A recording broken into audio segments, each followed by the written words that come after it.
The show features adults using adult language and discussing mature topics.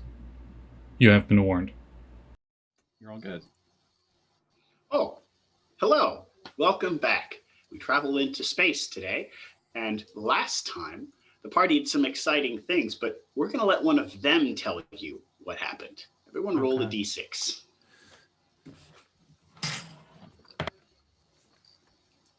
Oh, crap. That means me too. Sorry. You're okay. I don't like that number. 5. 6. 3.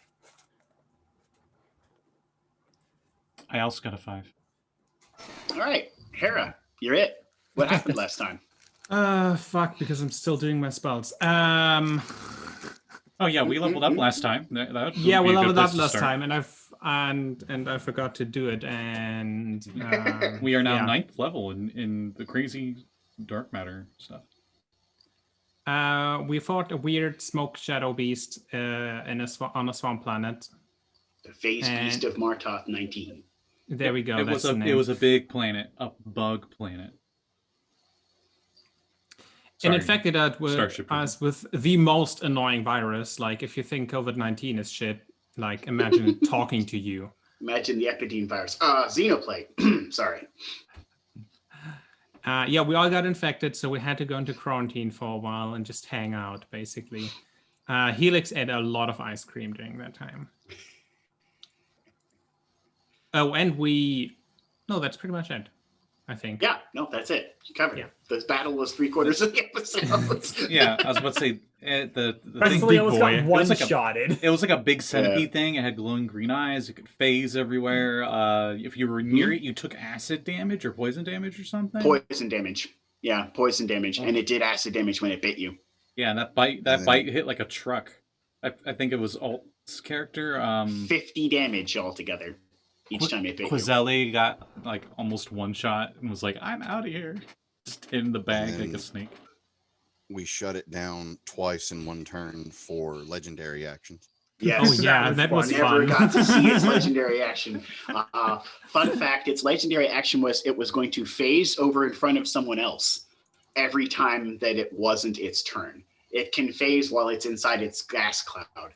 That's its legendary action. So it was going to phase over to different people as you were fighting it. Well, hang on. Snap them. This may be a argument in the semantics, but I had wow, brain, thanks for really screwing up my language barrier there. It's okay. I had the zone of atmosphere. It was not inside of its gas pocket. It was inside my zone of atmosphere. Right. Would that have still... No, because the area of effect counted as its lair. And I know it could have been a lair action instead of a legendary action, but... Okay, I'll shut up. I made the legendary action a legendary action because you actually stopped 2 of your teammates from getting bitten by doing that, because it was going to phase in front of them and bite them. Because it was trying to taste you to see which one was the tastiest, and it was going to eat them first. But you stopped it from tasting everyone. It only got to taste a few of you before you took it out. If we go by anything in D&D lore, it seems like elves are always the tastiest. In like 2nd edition, they're always like, "Oh, this creature likes eating elves." So let me guess that this has probably also had a thing where if it ate someone, like when you go to 0 hit points, you get eaten and you immediately die and don't go unconscious. Actually, it never got to use its swallow whole feature, but it was going to eat whoever was the tastiest using its swallow whole feature. But it never got to do that. It was literally going to go, I like you, gulp, and just eat that person. I would dare it to do that to me. I'll just hold out my in the background, I was rolling a d20 to see who was the tastiest.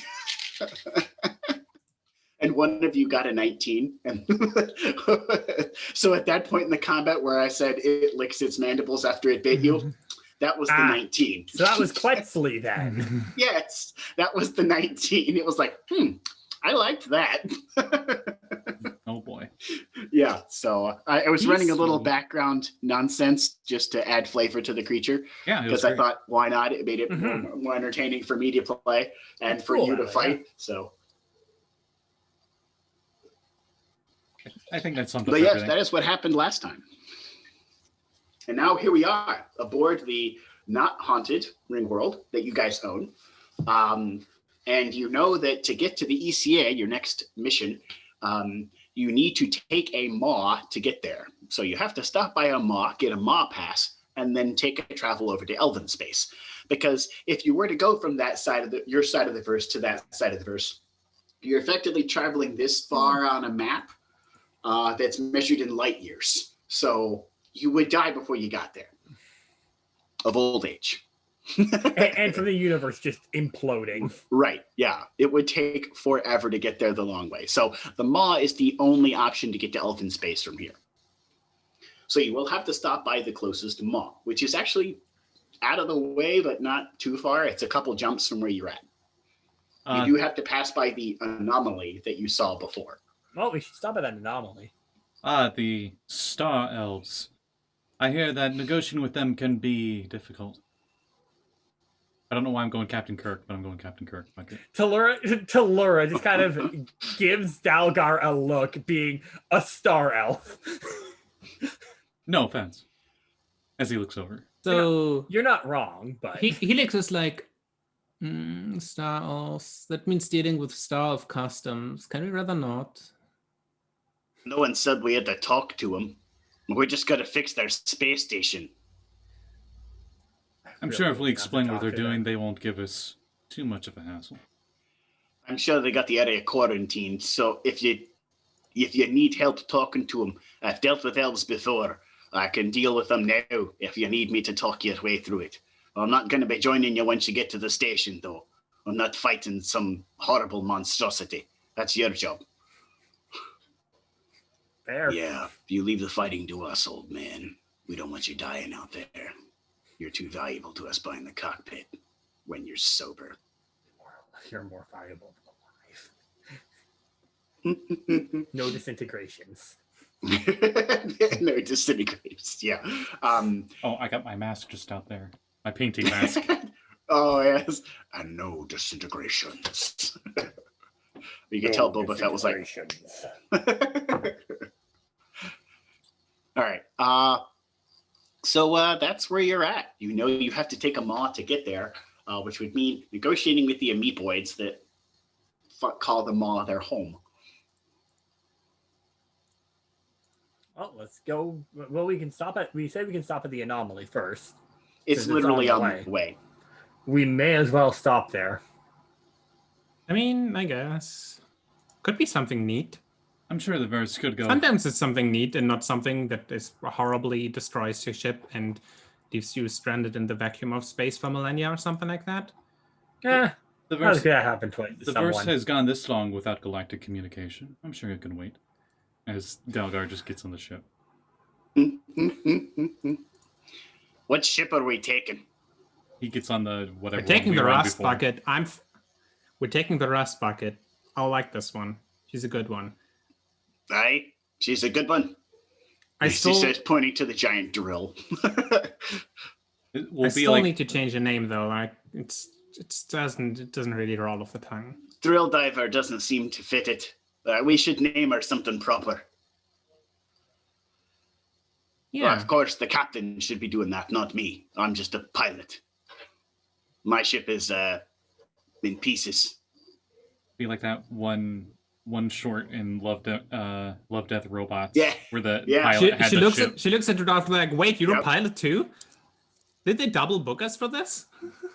I've been a pilot this whole time. Always good to have spares. Hey, we don't die that I'm a easily. pilot too. The giant rock monster looks at you and goes, "Hey, I'm a pilot too." But you fly like fighters and such, right? Oh, I can fly a big one. It's been a while though. No offense. It's rather large. I don't fly things that big normally. Are you trying to get yourself out of this flying job? This is how you get yourself out of the flying job. Hey, if you want me to accompany you in a fighter, I can do that. Otherwise, I'll just sit inside, keep the seat warm. Well, not actually warm, metaphorically. Dalgar's like looking up and away and whistling. Gets on ship. So Helix he knows how to, but he does not want to. Helix looks at the dwarves and like, so you found my ship. What was it? Well, the last ship was a luxury liner. They're probably about 20 times larger than this. to say the least. I've piloted freighters even bigger than that, to be honest. Yeah, that was my job. That was my job. I was, freighters, long hauls all across the galaxy. Was the SS Amber. She's a star cruiser. I launch other ships off of it. That was fun.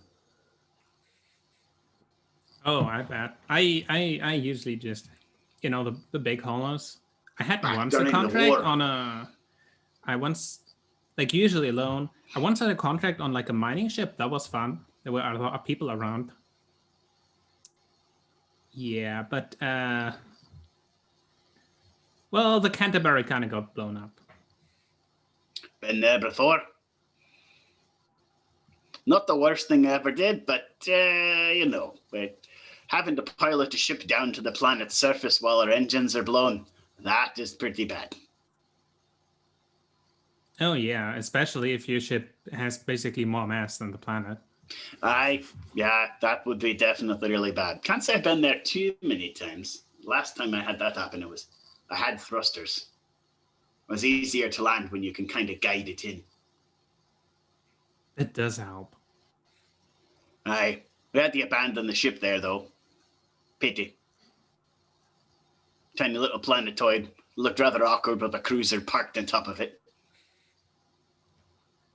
So, any name suggestions for...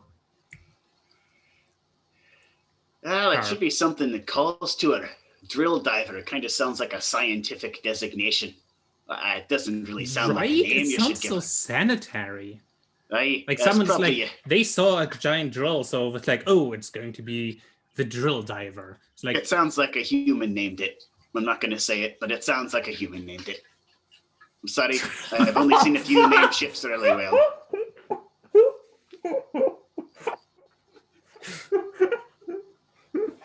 For context, why I broke people there, I wrote Drildo. Drildo. Hera, that's a Soviet Womble joke too there for you.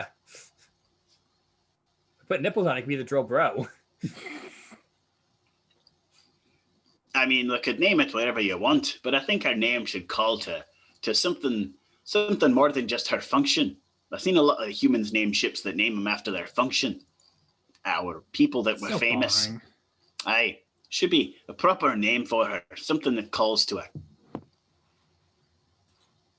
Hey, take your time though. We don't need to name it right now. We're just going after an anomaly. Yeah. Well, we should think about it on the way. Yeah, we should at the very least get going. The faster we get over there, the faster we can be on our way to the ECA. Exactly. I'm getting sick of hearing demonic whispers every time I turn on the radio. I know, it's so some of the people we brought back, one of them is a DJ, and he used them, those sounds, those demonic whispers, to source his beats and everything. It's actually pretty dope. That weird, would actually. I'd but listen cool. To that. I'd listen to that. He knows that we're gonna switch it off, so he's currently just getting as much material as he can. Hey, that's a free sound you could borrow, right? And I don't think whatever it is that's filtering it through the verse is gonna mind if we steal it. He's currently working on a new album called BFG Division. I don't know where he came up with that name. Maybe it's a work in progress. We can only hope. Well, let's get going. All right. Well, as you get aboard the currently named Drill Diver, you take off into the Big Black and head towards the anomaly, where you have to make the first jump. Making the way over there, you notice the anomaly comes up on the scanners, which I don't have in the ship's stats, but I just kind of added myself since none of the ships had scanners in their stats at all, unless it was a science vessel. I'm just going to pretend that they're there, or give you at least a basic radar, because any ship should have some kind of scanners, because it's not made out of Windows. So Even then, if you have windows, they're gonna do jack shit in fucking space. Yeah, exactly. So, even if you could make it clear steel or whatever you want to rule it as, it's not effective. So we're just going to rule that the ship has some kind of radar function. It's not as good as scanners. It's not going to tell you the mineral composition of a planet, but it'll tell you what's outside. So the scanners kind of detect that you have an approaching debris field. And you're not sure what it is, but there's some sort of debris field around this craft. As you get closer, the scanner's radar function there shows you that it is a freighter, although the freighter looks modified. Modified how? Instead of cargo, it looks like it could hold ships. Quite literally every ship you own. And then some. Probably some cargo as well. But it looks like there's the top part of the ship is like a big square, and on the sides there's basically like giant holographic seals that allow ships to come in and out to park up there. You could park two of your ships. Literally, the Penguin King and the Drill Diver could park right up at the top, and you'd still have room at the bottom. On the bottom is a long, again, square-looking freighters, for whatever reason, are just really square, and you don't know why, and it's stupid, but they're really, really square-looking. And the bottom half of it is a giant square as well, and that has holographic seals on it as well that look like ships could literally pull in there and park as well. You could park both of your fighters and another ship, your other ship down there as well, the Mesmer. I don't like to look at this. Anything could be. Our engines aren't dead. They're just not turned on. Yeah, it was about. Can we try to hail them? Reactor. Yeah, was like scan for life signs or something like that, or maybe not life signs, but pressure and atmosphere. It looks like the ship's got pressure and atmosphere. Life signs are sketchy. The scanners can't quite pick up the stuff through the hull. Apparently, she's shielded. Well, I'm going to hail them. All right, you hail. Well, they're an unidentified vessel. This is the drill dough. Drill something drill diver. Do you need assistance? I was thinking the same thing, Chandra. You don't get a response. Oh, great. Please tell me this thing isn't named the Ishimura. Oh, that's even worse. I've already been through one Dead Space journey through Dark Matter. I don't need another one. Maybe their comms aren't working. I mean, that seems to be the problem. That seems to be the problem all around the verse. Usually with long distance, though. We've not run into any short distance communication issues. Usually ship to ship is easy if you can see the other ship. We don't. Doesn't look like we're picking anything up. Not even a response. We don't have the engines are definitely turned off. Do we have an arcane cannon on either of these ships? I think the Mesmer, technically. Arcane cannon essentially is what you cast mega spells out of. The Drill Diver does not have an arcane cannon. We don't have the Mesmer with us. I think it's got auto. It's got auto cannons. Yeah, I think that the Drill Diver has auto cannons. I'm just going to flip through first emergency channels and then every other available channel to see if there's any automated distress signal or something coming up. As you flip through the emergency channels, you do get an automated distress signal from the ship, but it's very old. Some 30 years ago, the ship had been broadcasting this same signal. What is it? Yeah, what does it say? This is the log of Captain Joshua Smith. I have taken the freighter this far. I don't know what is in the cargo hold. It sounds like it's at the door.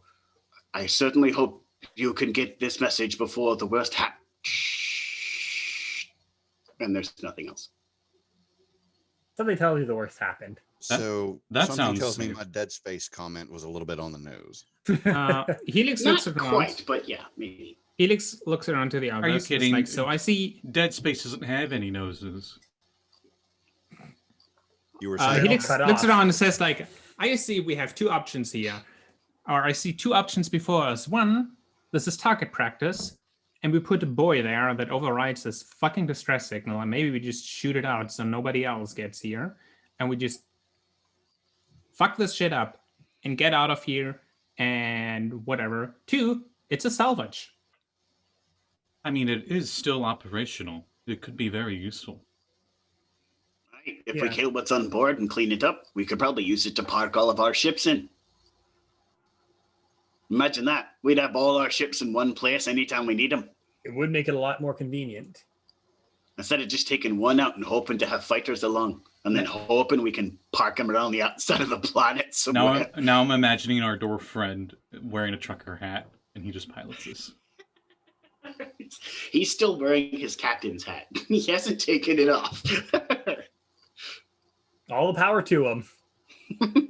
I'm gonna do like a pass around the ship, like within visual range, and see if there's like any hull breaches, open airlocks, anything like that. Nothing. There's a couple airlocks on the upper level you can park the ship at to do airlock to airlock hop through. But other than that, you know, there's the holographic parkways you can park a ship into. But when you pass through, you can see through the open holographic airways. You don't see any people on board. You don't see any movement inside. It just looks like any sign of a an fight? empty cargo ship with a bunch of boxes. No. No sign of a fight, no debris. No, giant claw marks on the metal and blood splatters everywhere. Okay, good. Nope. Not a single Talurra thing. is going to look to the captain and say, once we board, you should probably pull this thing off just to be safe. I agree. Because whatever is in there could Also, still be alive. Put on the left suits. We might. So, suggestion: we board. We event the ship. Something tells me if it's been alive for 30 years on here, venting the ship might not kill it. It might Our not cargo hold has something in it. It might not be alive at all. Scanners show life signs in the cargo hold. Wait, our cargo hold? Their cargo hold. Oh. Dun, dun, dun, dun, A lot of them. Wait, our cargo hold. Quite a large number of them, in fact. Something's off about that. Oh no, we're going to an alien ship. That's actually what we're doing. Oh god. Helix looks at Talurra. So, like, if you have something like, since the pressure and atmosphere is all still there, I think the ship never was vented. Or whatever is aboard is smart enough that it repressurized once it was done. If we're still getting a signal from the deck, maybe we should try to park as close as possible to there and head to there first. See if we can find any cargo hold first. Where all the no, to the deck of the ship. That's where we could find information in case there was some gas. I would say we land on the outer hull. We land on the outer hull. We do a little spacewalk on the outside of the ship. We find a needle entrance near the cockpit, and then we first pull flight logs and everything and see what the fuck went on. I could park at the upper half of it near one of the airlocks, but not open the door. Then you could spacewalk over to the holographic door. That's a good idea. Yeah. The artificial gravity should kick in, and it'll be a nice little hop once you get down. Just be careful you don't end up on the ceiling. Falling that far might hurt. It's got 40-foot roofs. Zora, what do you think? Why are you doing this to me? I don't know. I don't want you to be just like. I want you to be I part will of the group. pipe up. Oh, sorry. I don't know. I just want you to be part of the group. I want to punch you so bad. I picture Zora saying that to Dalgar. Please tell me that was in character, Sage. I find it harder to do my wow, I can't even think of the word. My brain is really screwed. Accent. You got Accent, thank you. Can't do the third of the 3 accents that maintain the You're galaxy. right. It's all good. It helps to have multiple perspectives on different planes of attack. I won't So force you. what's so difficult? Except for Attack. Zenwolf forcing me on a bun. So far, the only life forms we see are in the hold. I'm kind of with Zora on this. Right now, we don't know what we're attacking. Yeah, it's the best idea to approach it slow. I'll go in with you just in case there's something strange. Appreciated. We should approach it sneaky. I think if you deaky, go like... in with, I think if you go with us in there, there's definitely something strange there. I like that. Actually, I have a question, Verse. At some point during our downtime, would I have been able to get the mech suit repaired? Remember we had those life suit mech suits. Yeah, you got the life suit mech suits. They would need some extensive repairs. They were pretty riggedy wrecked after your last adventures with them. Nobody has stated they repaired them yet, so they are not repaired. Yeah, I was curious on how long that would take. I do have proficiency in repair. You know that the engineer could technically help you work on them if during the quarantine you had the engineer help you maybe work on some of them, but the repairs would be kind of extensive because they were ripped up pretty good. She probably would have just said leave them with them and they can deal with them. Yeah. Then that way we can have them for the next mission we go on. You think they may be ready after you're done with the ECA. Okay. That's how extensive I just wanted to make sure. Are. Right. So unless it's otherwise stated, I no longer want to worry about a enviro suit. I will just use and count the spell points for my zone of atmosphere. Okay. And just not have to worry about it, whether it be a spacewalk or poisonous gases or anything like that. That works. Oh, yeah, it lasts quite a while. So you're using the spell points variant rule? What? Or did you mean spell slots? No. Points. A channeler uses spell points. Channeler to uses cast spell spells. Oh. Arcana points. Sorry, there's a thing in the DMG that has optional rules where instead of spell slots, you have like points. I think that's what they chose to go with when they made the channeling. Yeah. It lets you cast more spells, but whatever. Yeah, you can pick what you want to cast as opposed to only be limiting to slots. Mm-hmm. Yeah, and the higher the spell, the higher the drain on points. So that's why I typically don't fire off my highest abilities right off the bat. At a slight I like curve. that versatility. Yeah, I like that versatility with it. Plus, using the zone of atmosphere keeps me from having to worry about if my suit that I'm currently wearing across the debris-filled space is going to get ripped in half and I'm SOL. Right. But it will only be me. Everybody else is on their own. Yeah. I was just wanting to go points because that's how 3rd edition Scions went. And we're both kind of psionic. Okay. Right. Yeah. All right. We need another book for this one. Oh, wait, I'm also a kind of psionic. There's a lot of kind of psionics. I literally have a feat party. called Psionic Spellcasting. Dark Matter's very psionic. And I'm okay with that. In this particular setting, that actually makes more sense to how I have the verse written in this sense. I mean, in your last campaign on this setting, both There me and your brother, it was 3.5. Both me and your brother were psionic characters. So. Yep. 3.5, there were psionics. Jake was a psychic warrior. 3.5 psychic warrior, which was pretty badass. And Alice Wilder, the sorcerer version. Right, which is also really fun. No, I'm the sorcerer. I kicked things. I had no arms. But anyway. All right. You enter or you stop on the top of the ship.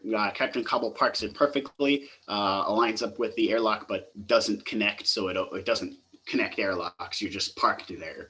And as that happens, you all kind of go out the door, your own airlock, and begin a slow spacewalk towards the holographic door. The spacewalk is relatively uneventful, as most spacewalks are. You very cautiously and carefully approach, avoiding any debris and stuff that might be in the area.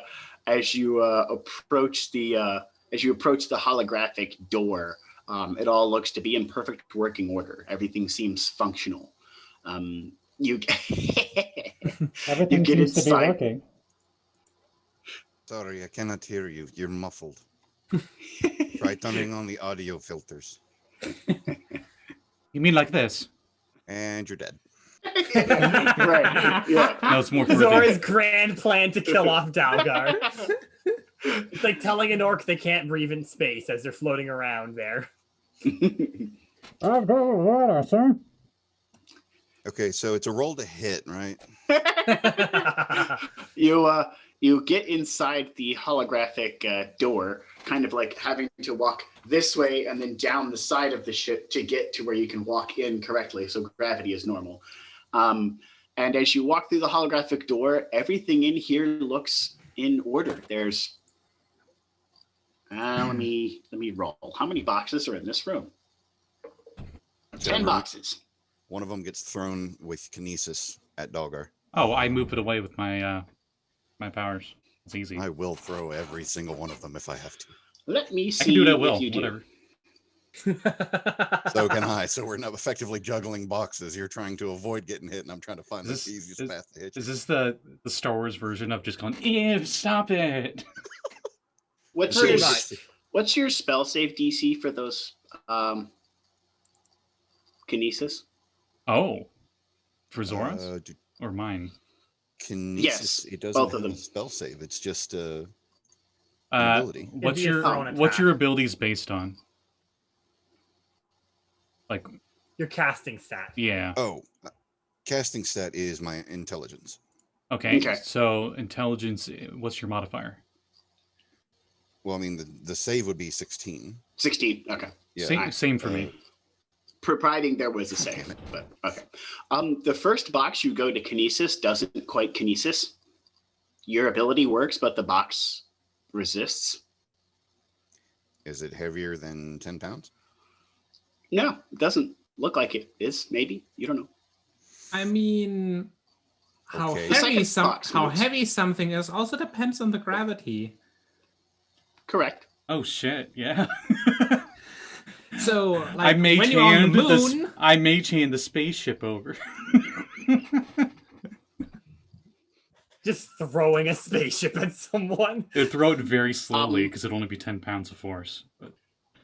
Right. All right. You hear Captain Coggle take off of the top of the ship and kind of like he's hovering near the holographic door. So if you were to like say space jump out there, you could grab onto the ship, but otherwise he's not connected in any way. And he's just kind of maintaining float there. Yet the box seems to have resisted your ability somehow. You don't quite know how the box did that, but it did. Some of the other boxes, though, you do manage to juggle back and forth for a bit. Talurra just kind of walks in, looks at the two, just kind of, what the hell are you two doing? Trying to hit him with the box. That one's not moving. Are we not allowed to have a little fun? Checks. Turn off the mute button. It's not on. There's no mute button. Okay, Boomer. Perception? Perception checks, everyone. I don't see a switch, just a screen. Just go Boomer. Anyway. That explains a lot. Oh, I am the Boomer. I need to own that. Give me a moment. Perception 24 for me. Yep. 23. Darn. Wow. 18. Okay. All of you notice that one of the boxes they're juggling sneezes. And I'd like to use a cantrip firebolt. Initiative.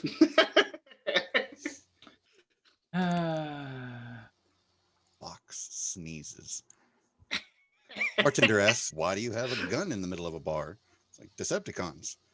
Bartender laughs, I laugh, the tables laugh, I shoot the tables. Inspiration point. If you don't already have one, that was a good joke. Thank you. I like that.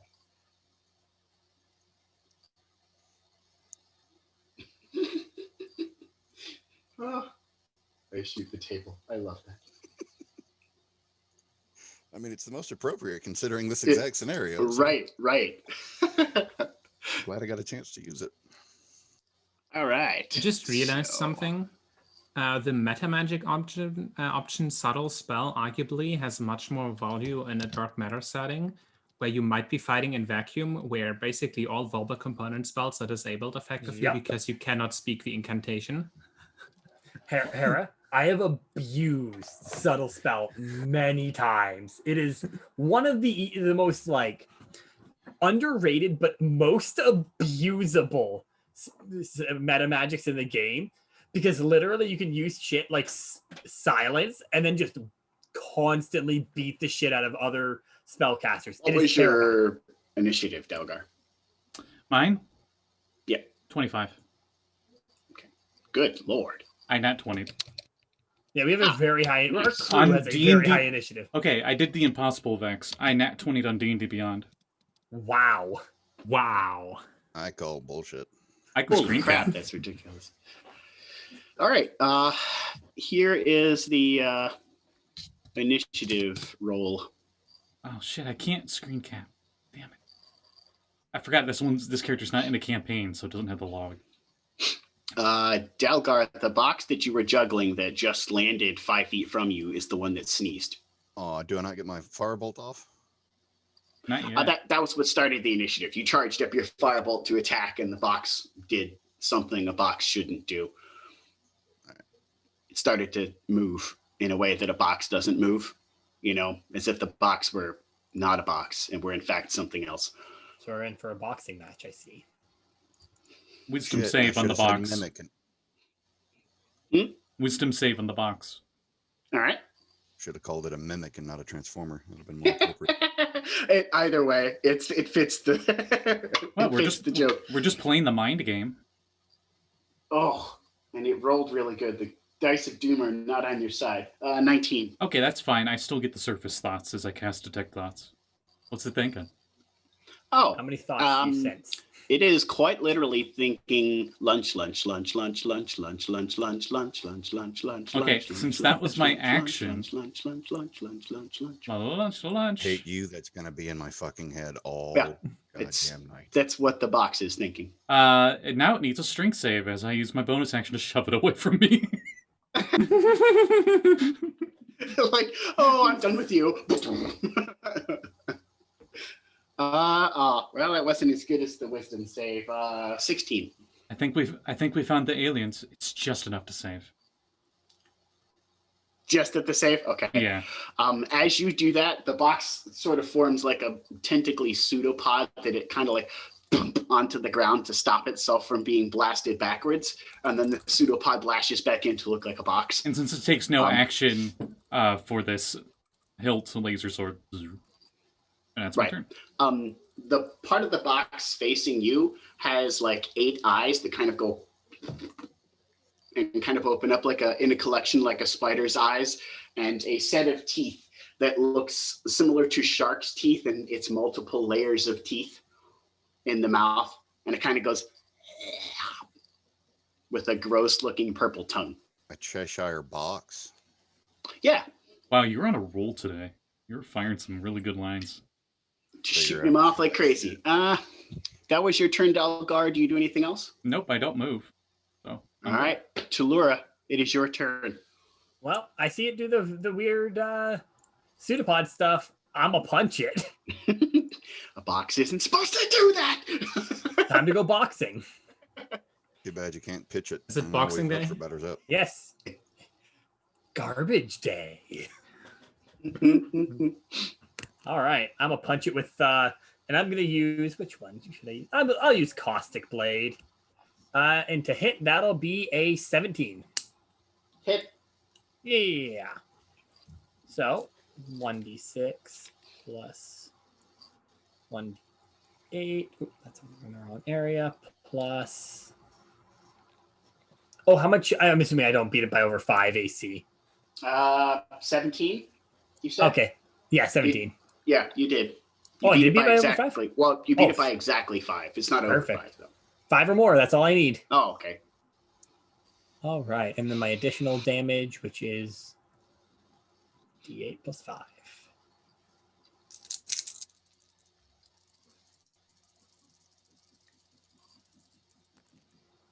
6, 12, 13, 14, 15. 5.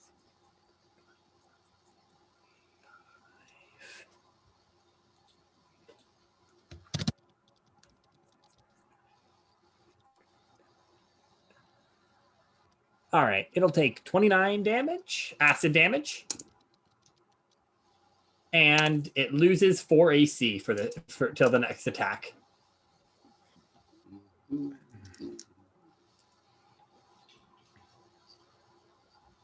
Really should have scrap paper over here. Would be like the most advisable way to write down this pile of hit points I need to write down. Hang on a second. I'm grabbing scrap paper. Just have like have Google. Oh, never mind. I was gonna say just have Google Doc up. That's what I do. Yeah, specifically I did the same for thing. HP.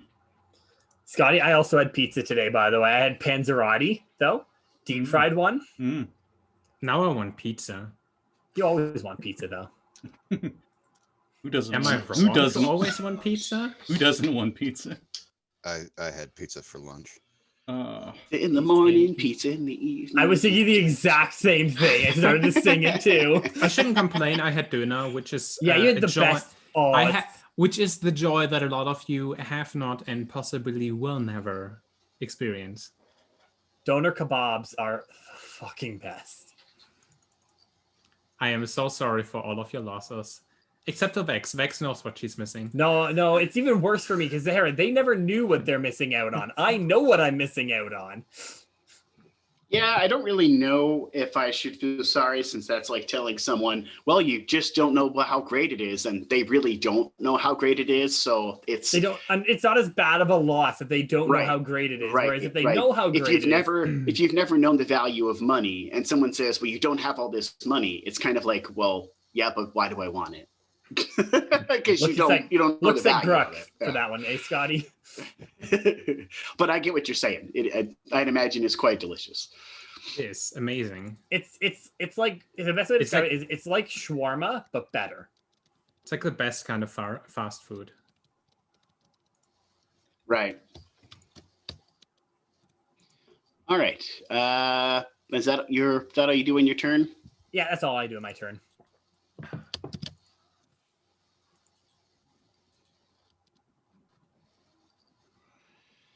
All right. Then we come around to boxes. Okay. Oh, wait. I should also mention, Talurra, as you punch the box, you find yourself stuck to it. Oh, no. The box seems kind of sticky. Clingy? Yeah. In a rather oddly strange fashion, the eyeballs you see looking at Delgar literally go and move across the box to be looking over at you, as the mouth that's facing Delgar turns around on the box and is pointed your direction, Talurra, as the box goes. It tries to bite you. And it rolls its attack at advantage because you're grappled. Actually, nope, it rolls it at normal. Because of my ability, it rolls at disadvantage on its first attack on its first turn against me. Oh, okay. All right. Any attacks made against me are rolled at disadvantage normally. How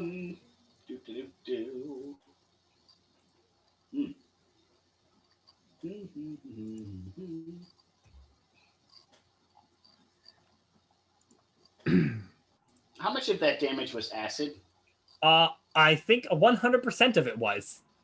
Oh. Your punch looks completely ineffective. God damn it. At least it lost AC. Yeah, that's all it did, though. Hey, I got that. I got information from it. Right. That's half the battle. Exactly. What's it going to do? I guess it's going to try and bite. Yeah, that seems the most logical conclusion. Does 12 hit you? Nope. Okay. Then does it get multi-attack? No, I think it chooses one or the other. Okay, well, it chose to bite you. Yeah, you're already stuck to it, so it chose to bite you. Okay. Yep. It was like, oh, you're already here. I'll just take a bite. If I was playing Kumar right now, she would bite it back. As it bites at you and misses, it goes, blah, blah, blah, blah, in some completely incomprehensible battle. I have a question. Do I understand what it's saying? With your strange Redlock translation chip, it translates the babble to, damn it, hold still. Talurra just flips it off. To everyone else, it was babble. Talurra just flips it off. with her free hand. Let me check their intelligence. Oh Lord. Okay. You're not sure it understood the gesture. Yeah, it doesn't need to. The equivalent to flipping off a dog. It's like. Like crying, flipping off is always a free action. Right. Exactly. Right. Yes. Flipping like off a dog. The dog. Yeah. Right? Or in this case, lunch. I can try. Yeah. All right. Let's see. It's still the box's turn. The other boxes get to go now. What is their movement speed? Oh Lord, that's hilarious. Okay. One of the boxes near you, Zora, squelches across the floor. Although it was 30 feet away, it looks like it had to squelch rather quickly to squelch your direction. So it doesn't get to do anything else. But there's a box that moved across the floor towards you of its own accord, making an unhealthy kind of like squelching noise across the floor. Lovely. Not a box sliding sound, an unhealthy squelching sound. Would be. Another box moved towards you, Helix, and another box moves towards you, Dalgar and Talurra. Those are just the 5 boxes in the area. Also, Talurra's going to call out, don't use acid on them, it's useless. All right, and after the boxes go, it is Zora's turn. Well, the first thing I have to do, as usual, I have to apply the verse for Question of Physics. Sure. Being this is one of my typical spells, if I had the idea of getting my laser sword in between the box and Talurra, if I was to use something that would push them back from the blade, would that separate the box from Talurra, or is it in a grappling state where that would not be possible? It is considered a grappling state where that would not be possible. Actually, no, yes. grappling can be broken by use of a thing that separates 2 people. Yep. Like If one creature is pushed away from the other one, the grapple breaks. Yes. This is Scotty can confirm this. I am absurdly knowledgeable with grappling. Vex knows how grappling works. I have abused the shit out of grappling. And I'm very grateful because the rules are always confusing for that. Right. Well, and they've become more confusing as D&D has advanced, only to the point where it requires a degree in rocket science to figure it out. So I'm going to side on the side of it does work in this sense. Even though it's technically an adhesive and not really a grapple, it's treated as the grapple condition. Yeah. So I'm going to say that it functions because you can kind of like, boom, blast them away. So yeah, you could effectively break the grapple by moving them apart. Wonderful. So first things first, bonus action to element earth, so I get 2 additional AC. All right. I'm then going to move straight over to Talurra and enact exactly that. I'm going to channel, strangely enough, Thunderwave, which is exactly what I was planning on using. And if I'm not mistaken, that is a Constitution saving throw, please. Oh, wait, no. I have to roll to hit, I think, since I'm channeling it. Yeah, if you're channeling it, it's to hit. Right, okay. I hope I don't hit Talurra accidentally. Only if you crit fail. Well, I didn't do that.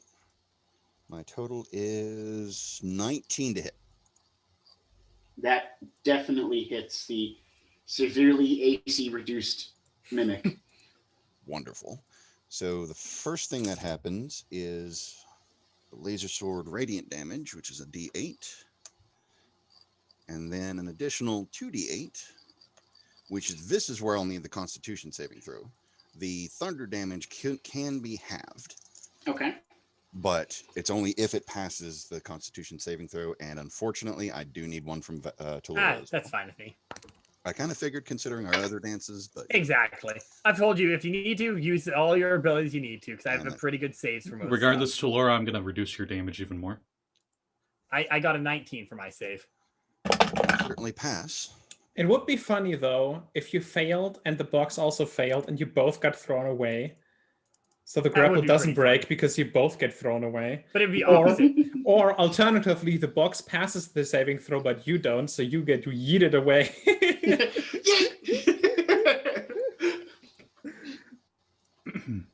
So there is 6 radiant damage, period, since it did get hit by the blade. Right. And then 7, 8, 9, 10, 11, 11 thunder damage if it failed its con save. It did not. And what did it get? 18. So Talurra would normally take 5 because they made it. It halves it, right? Correct. And unfortunately, I used a reaction, and you notice it immediately cancel out, and you see Dalgar have his hand out as he uses his psionic protective field, and he reduces it by 9 plus 0. Nice. Oh, cool. But unfortunately, neither one of them is forced apart, which completely destroys that. You try. Hey, you tried. Gotta give props for trying. Mm-hmm. Yeah. Exactly. All right, so that was a total of how much damage?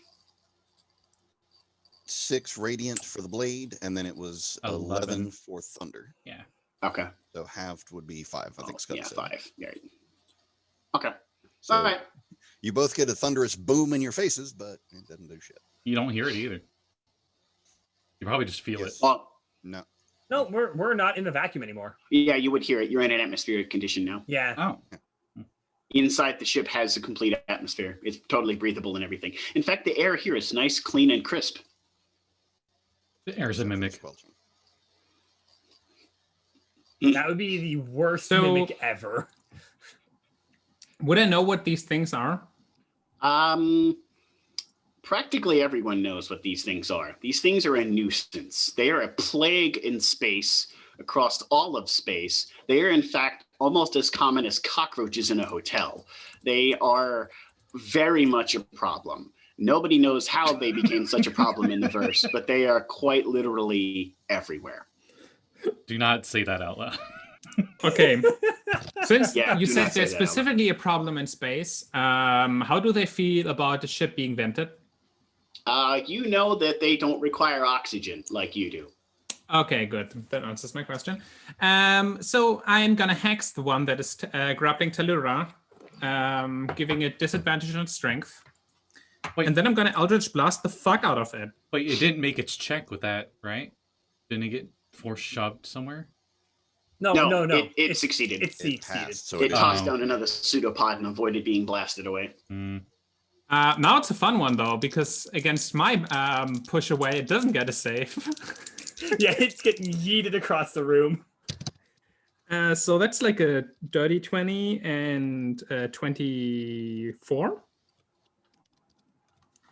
on the average damage or to blast? hit? Hmm? Damage To or hit, to hit? to hit, not damage. Okay. Its AC is currently poo-poo. No, it's back up to normal because Zora hit it. Right. Hit So it. it's only reduced by whatever it is until the next attack. Oh, got it. Its AC is still kind of crappy. Its AC is 12. Okay, so easily beaten. Its AC is a cardboard box. Yeah, it's a box. It can squelch out of the way only so much. Its movement speed is 15. So the first hit deals 24 damage and pushes it 10 feet.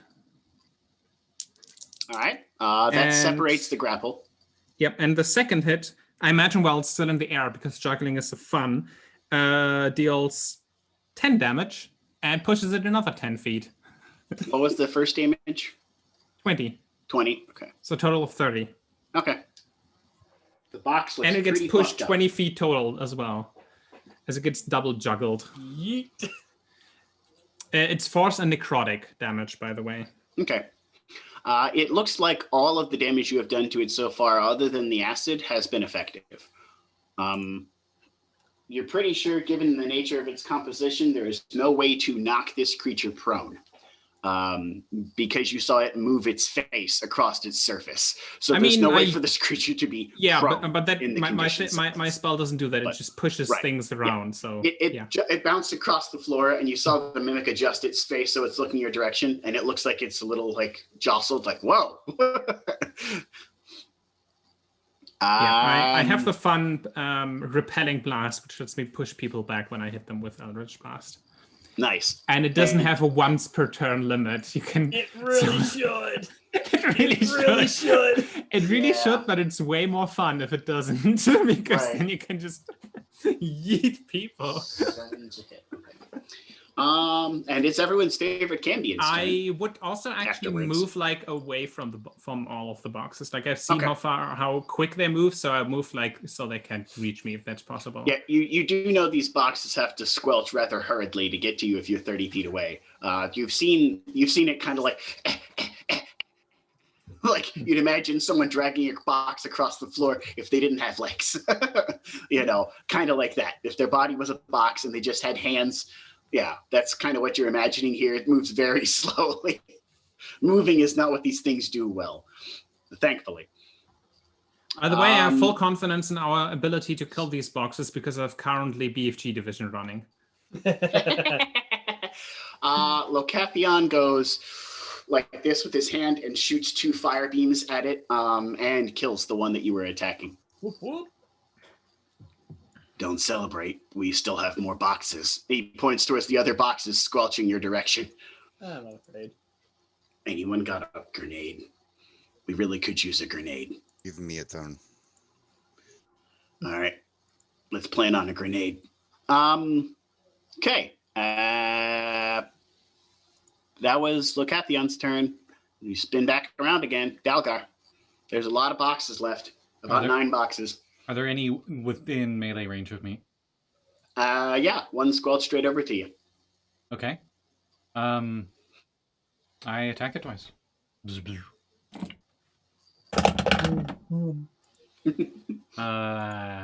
Spoof. 15 to hit. That's a hit. Remember, their AC is 12. Okay, much higher. I got a 14 on the dice. So let me roll that Dumage. I told you because their AC is so garbage, I just, they're a bunch of smaller monsters. At this point, it's just fun. After 10 radiant damage, how does it look? It looks like it didn't enjoy that radiant damage at all. Okay, does it look like another slice like that would kill it? Nope. You Okay. probably have to hit it That 4 or 5 first strike, more times. first strike does 10. And then the second attack moves much quicker as I move back, and I use my psionic strike with that one. All right. So it takes another 10 radiant, but also takes... Where'd that dice go? Ah, there you are.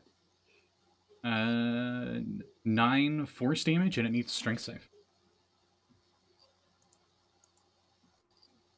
Oh, it's best save is strength.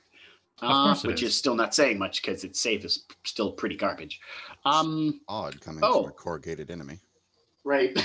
Coming from a corrugated enemy. Yes, I like that. 11. Wow, you're full of good ones today, Saege. You're popping them off like candy. Yeah, 11. Since it failed, I can knock the target. Well, it can't be prone, but I move it 10 feet any direction I want. So I move it towards its friends in 10 feet. All right. You blast the box backwards. It does the same thing the other mimic did. Its face was looking at you, and it kind of knocked it around, and it moved its face your direction and was like... Actually, "Ugh." instead, I'm going to shove it 10 feet into the wall.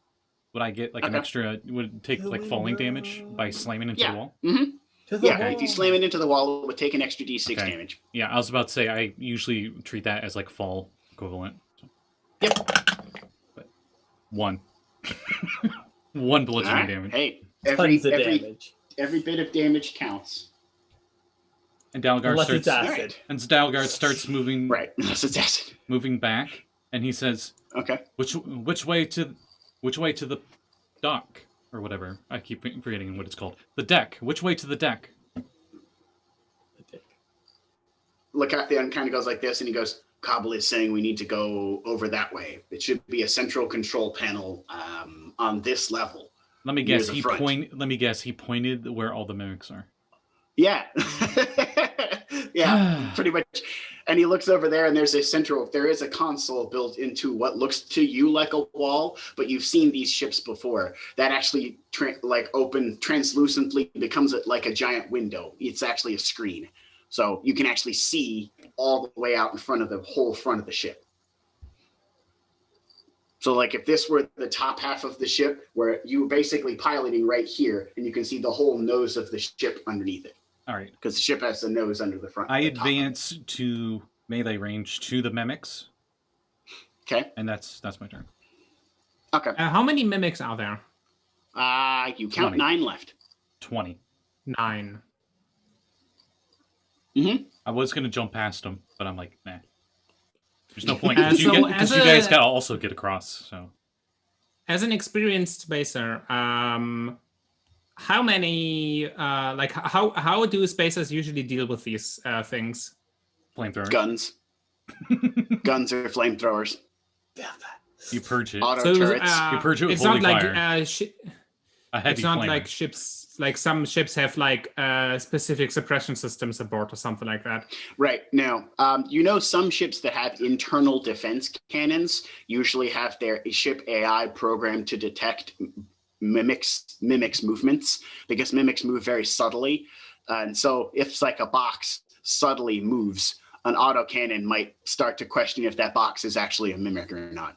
It has led to some destroyed cargo, but it's safer than having a mimic on board. You don't think these people have autocannons inside the ship, or they might have turned them on. Or if they do have autocannons inside the ship, they weren't turned on at the point that the mimics were here. The autocannons are also mimics. Gone that far. I haven't gone that far. I did actually debate that when I initially made the ship, by the way. Instead of autocannon firing mimic- bullets, they just cough. It's like I mean, an Not actually autocannon shooting. mimic isn't as bad as a ladder mimic or some shit like that. Right, yeah. Hey. I go to climb the ladder. The ladder attacks. Shit. Hera, but they're not as friend-shaped as a table elemental. Right, well, that's Or true. the infamous Talurra, it's your turn.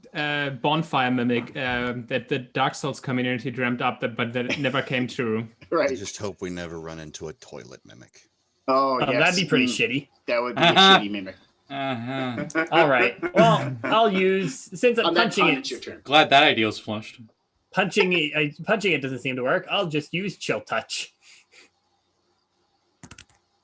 which isn't an actually touch-based spell, because thank you, wizards, for making no sense at all. Right, yeah. Or thanks you for changing it so it doesn't make sense. Yeah. Because it used to.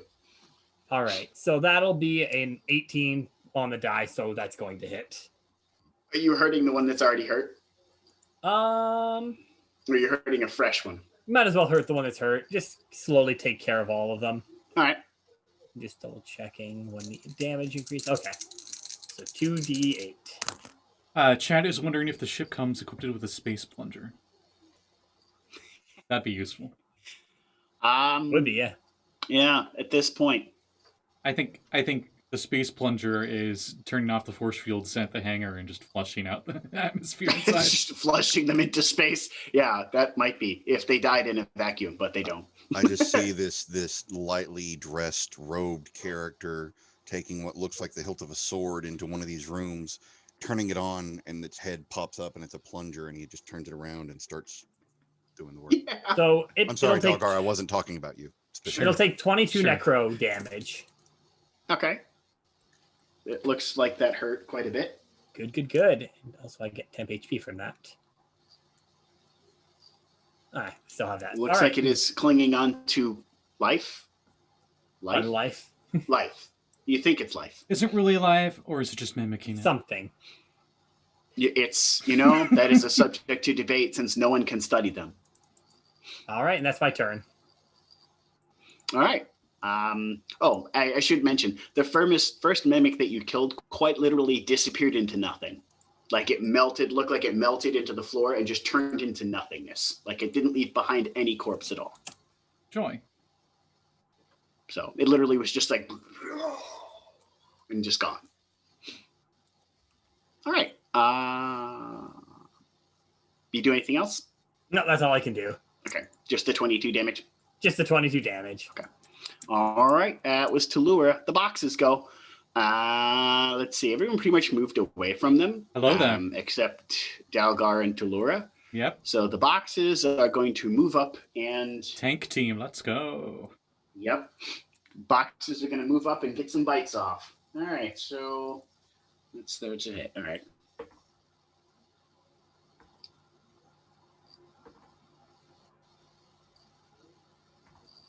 They're bottlenecked in a hallway. Only so many of them can attack. What's your AC, Talurra? It is. Oops, sorry. Just trying to find my sheet. My AC is 18. Out of the 4 attacks that were on you, you get hit twice for 22 damage. Ow. Dalgar, what's your AC? 16. Out of the 4 attacks on you that attacked, you also got hit twice. The red dice of doom went down in your favor. You also take 22 damage. Okay. 7 of that was piercing, and 4 of it was acid. You know what? I'm gonna do another attack. telekinetic force field thing and reduce some of that. All right. As my reaction, I reduce 8 of it. And as my reaction, I will I'll not bother punching it because I know that gets me grappled. And you noticed that there was one box out of the 9 boxes that moved up to attack that did not move up to attack. It stayed behind next to the control panel you were going to go over to. Clever But it girl. looks like it's listening to something, as if something else were talking to it. I sensed another presence on this ship. You say that out loud? Of course. Okay. All of you hear inside your head, "We see you. This vessel is ours."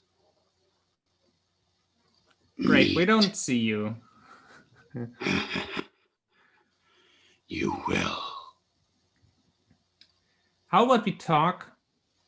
Because, yeah, you have this nice vessel here and everything, but you can't actually get anywhere, apparently, because you've been sitting here doing nothing for 30 years. Tell me, do you ask cattle if it's okay to eat their young? Okay, fuck you. I'm sorry. I thought you were gonna say, "Tell me, do you bleed?" No, it knows that you do. It's eaten humans before. Yeah. That was the box's turn. Zora. Wonderful. So I'm slightly disgusted. So Only I do slightly? need to ask if I can make a movement that would get any number of them in a nice little line. You can actually, given their incredibly box-like formation, fit 8 of them in a line rather well. Nice. 5-foot line? Yep. Would I be? Boxed them in. Which one of us, Talurra or Dalgar, would be in the way? Because we both. Talurra and Dalgar are being attacked by those, but if you fire that direction, you could hit everything, including your 2 friends, unless you can warp it around them. No, can't do that. If you're going to try and avoid hitting your friends, you can hit 6 of them. It's a dex No. save, right? Can't do that. Depends on what I'm using here. I'm trying to make a decision. I'm very Dalgar is very dexterous. Same with Talurra. I have a question, maybe that helps with the decision. How many of them would be in a 20-foot square? Hang on. Since they're not very Geography fast. in my head. Are they like side by side if it was on a grid? Because if that's the case, you could hit all of them in a 20-foot cube. It'd be 2 by 2 You have by 20 2 by feet, 2. like, if you center it, it's 20 feet both directions, or 20 feet altogether. Hold on, let me Each double side check. is 20 feet on a cube. Right, but is it a 20 foot 20-foot square. radius or diameter? No, it's a 20-foot square, 20-foot diameter. Okay. You could hit 4 of them at a time, Nah, that sucks. because each takes up a 5-foot square. All right. And Anyway, sorry. We've seen Radiant be very, very damaging, correct? Yep. And you know that Dalgar and Talurra are pretty dexterous. They could probably afford to get out of the way. Both of them took some hits, but I don't know how they look health-wise. Okay. Talurra took about a quarter of her HP. Dalgar's hurt, but not bad at all. You know my response for Dalgar. No offense to the player, just Yeah. to the character. Yeah. Um, For you, it's probably like, So- darn it. Darn, I need to hurt him more. should probably be a more of an uh-oh, because I honestly did think Why about don't I using show you the difficulty on true lasers. power of the Zora? Hmm. Infinite Anyways, power. close. That's close to what I'm doing. Oh, the lightning damage would be cool.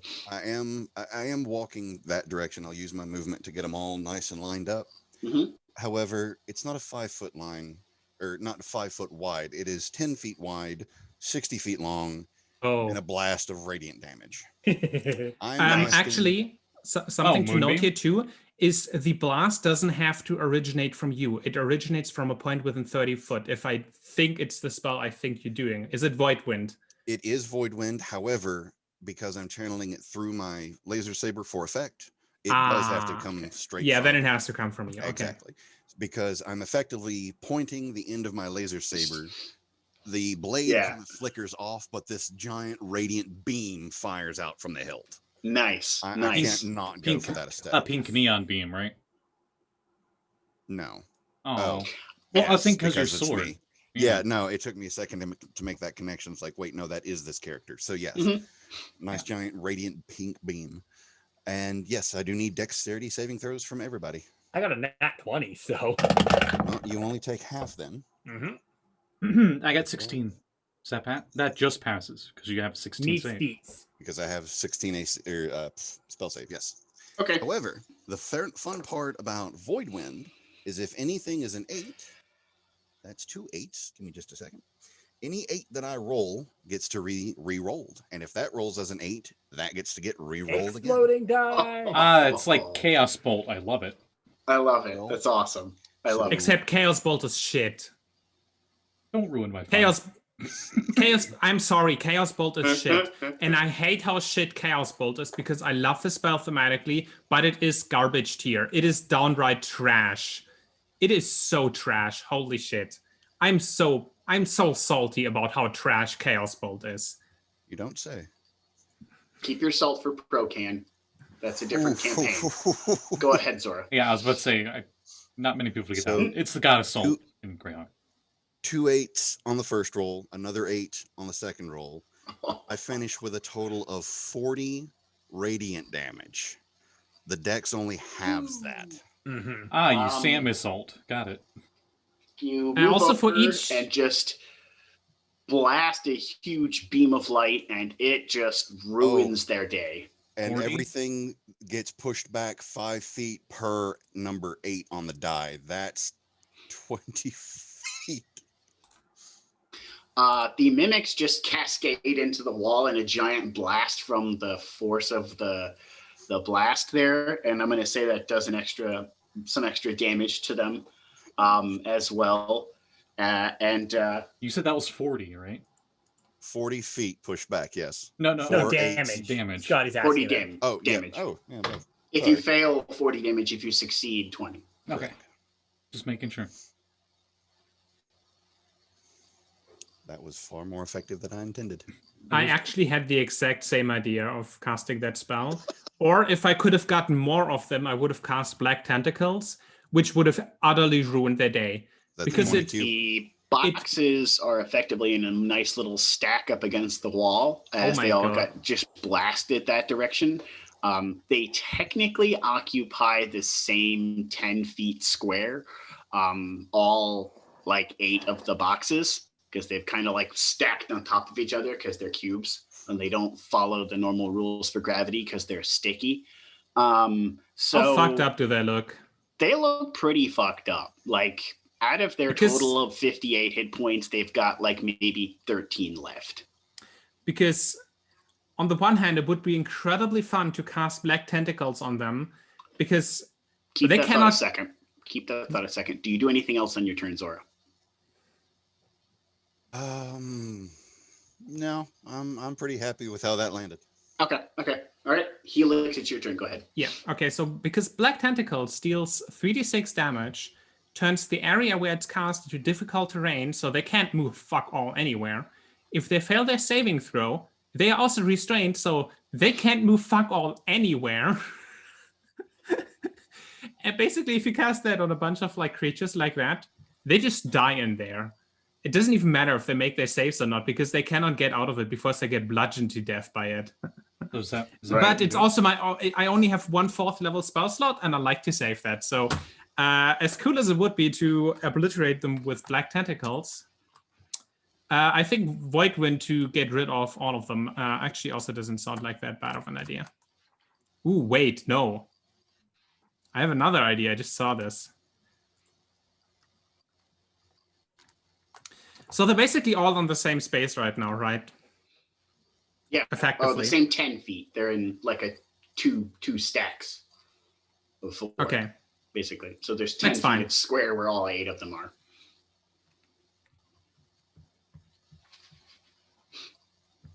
So I cast Heartlight Nails, even though they're not really Heartlight Nails for her. It's more like she extends her hand and it seems like a part of her suit just like shoots out. And where they are, like just a bunch of spikes like appear in the ground of like these blackened spikes of the same material that a suit is made of. And I like the effect. that's my turn. And when a creature moves within the area, it takes 2d6 force damage for every 5 feet it travels. Checks their intelligence. Got it. All right. Is that your turn then, Dalgar? Oh wait, no, we got. That is my turn. Yeah. Yeah, Oh wait, there's something even better. One quick free action. Zora's going to look over to Helix and just kind of nod respectively. Yeah, that was pretty nice. All right. What does Lacathion do? Well, he's definitely not going to do that. Talurra All right, is... he's just going to fire ray again. Ah. He goes and blasts 2 more fire rays at the one that's sitting by itself in the distance, doing damage with both hits. And now it's Dalgar's turn. Hit the boxes. There's yeah. a stack of them. They go after Talurra. It's your turn now. The boxes already went. Oh, You remember they attacked us en masse? Yeah, you and Talurra took 22 damage. okay. Dalgar's going to try to take advantage of them being pinned to the wall and do all he can do because he's a fighter. And he jumps in and he action surges. 4 attacks. Nice. 1 moment. Sorry. Do you have a reaction? I do have a reaction. Banishes Dalgar. Okay, so effectively, since you move in front of the spikes, I can now use my reaction to make the spikes explode. And I have the spikes explode into the direction of all of the boxes. You have a reactionary claymore? Yes. With a spike attack, yeah. The holographic It's nails. a 30-foot long, 10-foot wide line. I So need this I need a dexterity It's an saving awesome throw from spell. all of them. It's You're a just fucking Snake. awesome You're just spell. Snake from Smash Bros. Just there. Roll your damage. Okay, blast Me being a that's- weeb, I was thinking, Killer Queen. Snake came from Metal Gear Solid, not Smash Brothers. That's blasphemy. But no. I But know his attack, but you called it from Smash. I said Snake from Smash Brothers, as Right, in 'cause in Smash Snake's Brothers, he puts the abilities Claymore from line down. Smash Brothers. Anyway, what do you that's do it. with your nails? I'll shut up. What's your damage? 20 to anyone who failed the dex saving throw, and to those who passed 10. Force. Oh, cool. In that particular instance, they're all dead. I just picture Dalgar going in, getting ready, and just everything's dead. So on that note, Zora has literally teleported the laser sword away and is now slowly clapping at that wonderful display of "fuck you" in It was just a really nice combo right there. Like, pile them all up and then nail them to the wall, basically. Dalgar turns off his laser sword. It floats over to its the hilt on my belt, and I go over to the door to open it. You, as you sort of do that, you hear Lacathion go and point towards the one box that's still sitting by the control panel that's like trying to run away from the group with you now, like, oh god. Dalgar rolls As it's his attempting to squelch away. Dalgar rolls its eyes and it needs a strength save as a with my bonus action. Okay.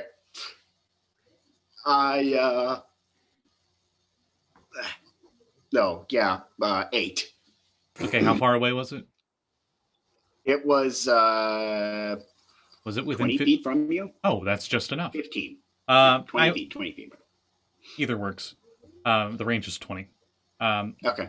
So I pull it to me, and I still do my action surge, but just lightsaber out, just go. Bzz, bzz, bzz, bzz, bzz.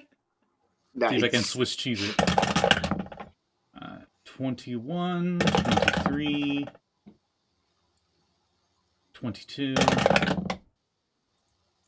and 14 would all hit, right? Yep. 12 AC. Okay.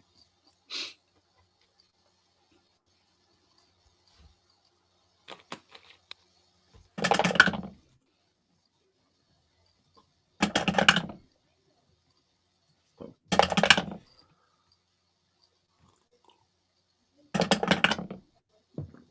44 radiant damage.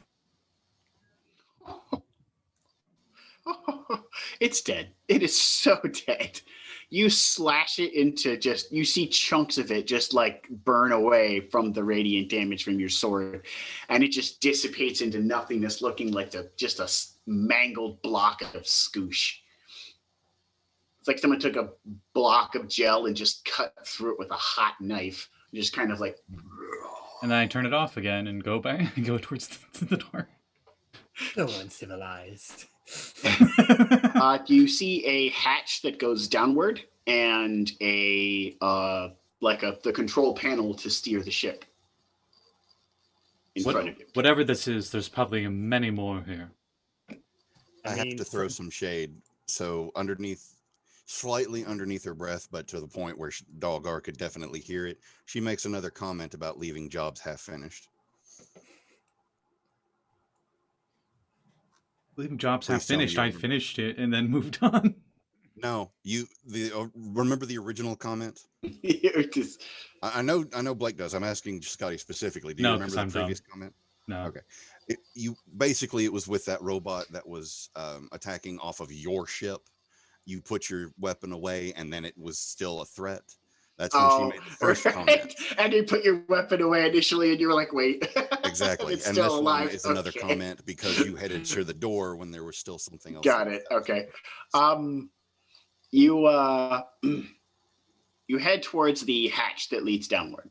Yeah. Sorry, I thought that ninth one was like they were on like the same hallway, and you like smashed them all in one corner. It was hanging out by the control panel that you needed to go to. Yeah, it was panicking. It was talking with something, and then it just kind of. Then we murdered everything, and it started to freak out because we're terrifying. Mm-hmm. At least it had a legitimate response. I mean, they have 5 intelligence, but that doesn't mean they're brainless. I like to think, nope. I like to think Dalgar's 4 attacks was just him doing a General Grievous spin. With the lightsaber. No. Yeah. And just blunder. Definitely, yeah. All right. Boop, boop, boop. The door. All right, the hatch opens. There is a ladder that goes downward. I jumped down. Actually, first I look if I can jump down. It's 40 feet. Okay, I slide down. I jumped down. You land in a bath of acid. Oh shit! Oh, I was thinking it'd be funny if we were like at the top of the hangar and it's like I jumped down 200 feet. Yo! You keep falling. You keep falling. You keep falling. Next session, you're still falling. And then with my legs broken, I forced myself to be able to walk with her. Oh wait, wrong game. My legs. Everyone else go down the hatch. Yeah, we'll fall. Yeah, I crawl down. All right. Literally creepy crawl down. Just creepy crawl. You do the Grievous crawl. Oh my god, the Grievous crawl. You get down to the bottom. Down here, there is a large metal door that goes to the cargo hold. And this particular area of the ship looks to be like a quartered off cargo hold area that was made into some sort of like, maybe it was a lounge, maybe beds were set up here. You think maybe the crew kind of made this their like open air quarters of some kind when the crew was alive. You do see a rather large, very interesting holographic table here. But you don't really get to react too much before the table has eyes and looks your direction. The table is quite literally huge sized. And it's mass. Oh dear. As the 8 eyes sort of blink open and the rows of like razor blade looking sharp teeth sort of like move underneath it, it says out loud instead of psychically in your head, "We know what you are, meat. You are on our ship. Your kind has come here before." Yeah, shut up. Missiles from Helix. All right, and you can reinitiatize again Okay, at this point. that works. Come on, get a nat 1 to balance it out. I got another nat 20. You're fucking kidding me. 25. So I have this wonderful battle strategy that I'd like to go over with Helix real quick. Yeah, you and Helix You make just a great. spam void winds. Yeah. and Heartlight Neons over and over. Actually, All right. since this is the big boy, this one is going to get black tentacled, I think. H and Z, can we have bombardment, please? Thank you. All right. All right. What was your initiative, Helix? I just rolled. I need to do math. 20. 20. Nice. What about you, Zora? 19, just below. I also got a And 25. What's your dex? My initiative modifier is plus 5. Oh, we gotta go to a roll off. Both nat 20. Nice. Because technically my initiative doesn't track off of dex. It tracks off of int. Oh, Because I of my class. I think then Daga still wins. I don't Because think- the tie is decided by initiative. Is it? Yeah. Then if it's decided by initiative, I have a plus 5. Dalgar has a plus 5. yeah. Or plus 4. Oh, I mean by Yeah. dexterity. My bad. By Yeah, dexterity. Right. Go ahead and roll off. I think you're gonna go get the greater. I'm pretty sure. I got 15. 2. Okay. Got it. And this time, because Talurra found out that punching it won't work, she pulls out something I don't think actually anyone's seen her use yet. She pulls out a what's it called? I can't remember. A photonic lash. No Ooh. one's seen you use that yet. No, nobody's seen me use this yet.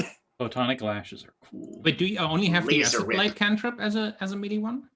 Huh? Do you I- only have the acid cantrip? I don't, but I can still use that with a melee weapon. Yeah, no, but I think like the acid cantrip was like But the. it's more the that my issue. hand got stuck in it, Hera. That was I more thought, of the no, problem. though I wasn't. I thought that was from its own attack because it attacked you No, after. no, my No. hand was stuck Okay. before it attacked. Ah, okay. Biggest problem with You mimics. also know that from your experience with the other ones that it's immune to that they are immune to acid. Yeah, and also they're very weak to radiant damage. Radiant and fire. Guess what type of damage the photonic lash does? Radiant. Oh yes. It's a light whip. All right. Exactly. Leading initiative, Talurra. All right, and well, I have To a lure it up. whip, and I will use I'll use arc blade on it, which Alright. is electricity damage, as she kind of just.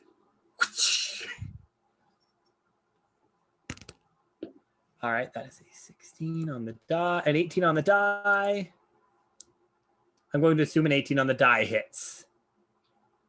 18 plus 8 for context. Yeah, 18 plus 8 hits, yes. All right. So with that, one moment, I will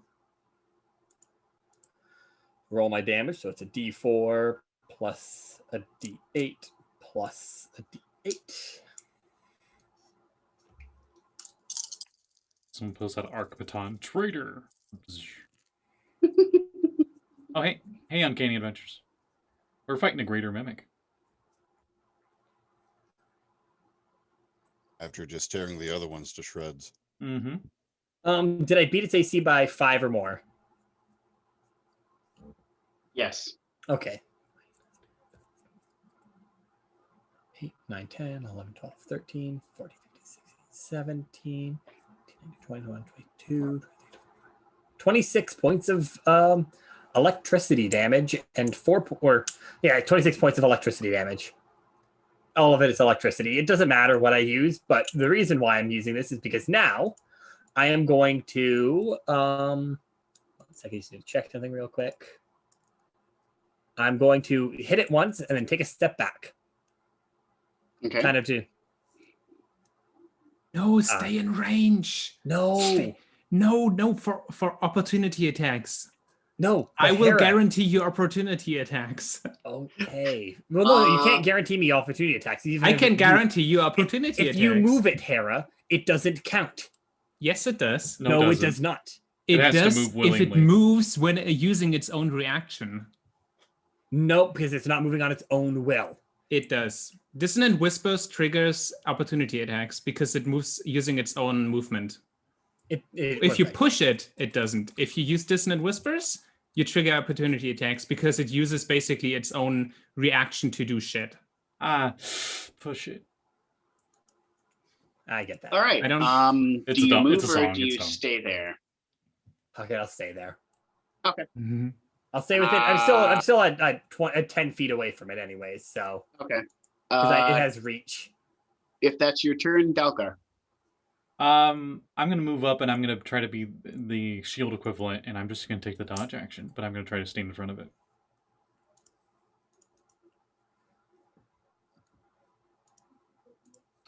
More of 'cause Everyone if give it- me a reflex save.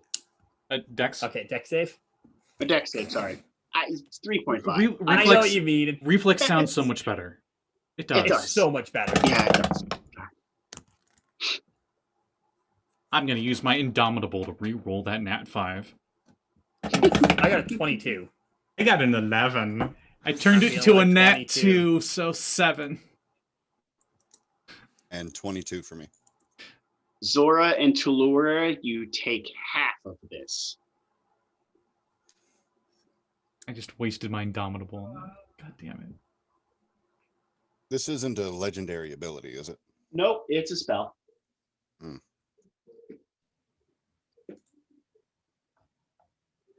Wait. Is it a spell of Oh. 5th level or lower? That's right. I took the dodge action. That means I have advantage on it. Yes. It is a spell of 5th level or lower? Mm-hmm. Null arcane. It doesn't do shit.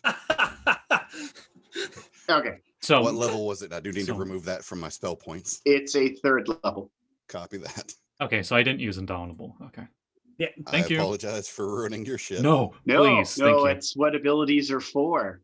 You do think you dodged a rather powerful attack as you saw the creature manifest some sort of psychic energy that resembled a giant ball of fire that almost exploded around you, but Zora canceled it. The equivalent of a certain Sith Lord shooting lightning and a certain little green goblin taking the lightning and putting it into a ball and just making it shrink. Basically, How only dare you you. didn't see those mimic really move. You just saw this energy manifest around you like fire was going to explode, and then Zora kind of went like that, and it just dissipated. How dare you not only compare me to a Jedi, but a short green one at that? Helix, it's your turn. All right. So I said I'm going to cast Dissonant Whisper, so I'm going to do that. And I want intelligence saving throw from it. It chooses to succeed. God damn it. Oh, if only your Iron Hero worked on that. Come now, you didn't think I would let the battle against a greater mimic come down to a single spell, did you? You know, for a second there, I really did. I mean, I've learned from my past mistakes. Mistakes. honestly, that's not so bad considering that was just a first level spell slot. Yeah, Right, I said yeah. that's a well worth trade. That's a really Yeah. well worth trade. Right. Scotty, stop making me hungry, damn it. Zora. Okay, I guess this time I'll avoid hitting anybody else, but you know I have to cast Void Wind at it. Yeah, you can easily avoid hitting someone. This thing is like 20 feet across. You It's big. You avoid. Void. Yes, thank you. Oh, the puns today are healthy. I love it. So I do need another dex check, please. All right. Now I get to roll the 8s. Almost lost that one. There's at least one. 18. Okay, so it only takes half then, but give me just a moment. That must have rolled really good, or that thing is much more dexterous than I thought. It rolled really good. It's a 20 or 25 foot sized, massive, Mimic. many tons of goo. it's not dexterous. It has a lot of AC because it can turn its body into harder substances, but that's about all it is. So that would be a total of 30 radiant damage, which would be halved, so 15. Okay. I'm glad this isn't the nightmare mimic from Prey. No, think Mimic from Dungeon Siege 2. And if you play Dungeon Siege 2, you know how dangerous these things are. Nope, but you told me about them. Yeah. They're pretty much instant death for your entire party of 6 20th level characters the minute you run into one of them. And you accidentally click on a chest and they just spray death spells everywhere and everyone dies. This one doesn't have death spells, but it has spells. Yay for do you do 5th anything edition? else? Yeah, well, I'd have given it death spells with 3.5. I do need to ask one quick question. Sure. You can probably ping me in personal if you need to, but I do need to know this creature's CR level. Oh, got it. I mean, or you could just tell me yes or no if you know what I'm going for here. Oh, with your ability? Yeah, that works. Mhm. Okay. Yeah, Understood. it does. So yeah, considering that it probably wouldn't have still been up from the previous round, previous initiative, I am going to reactivate Element of Earth and just move myself over to the left so I have a clean shot at it for next round. Okay. And that is my turn. All right, Talurra. All right. Well, Did it? I'm here. Oh no, it did go. Never I'm mind. gonna whip it. It did go. Mhm. It did go. It just didn't move. It cast a spell only, Mm-hmm. Yep. which I don't have the ability to punish that yet. I know. Yep. But I Trust will me, whip it. I know. Whip it good. Exactly. 16 plus 8.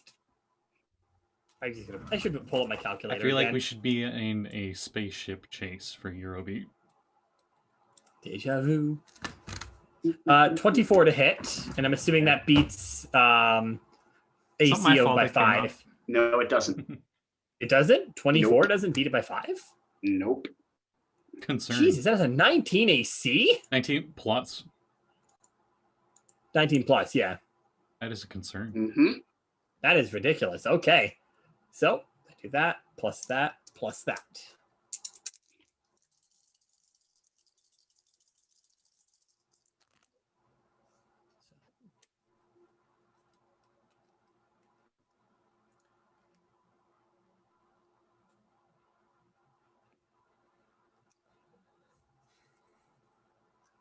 So it will take 20 more electricity damage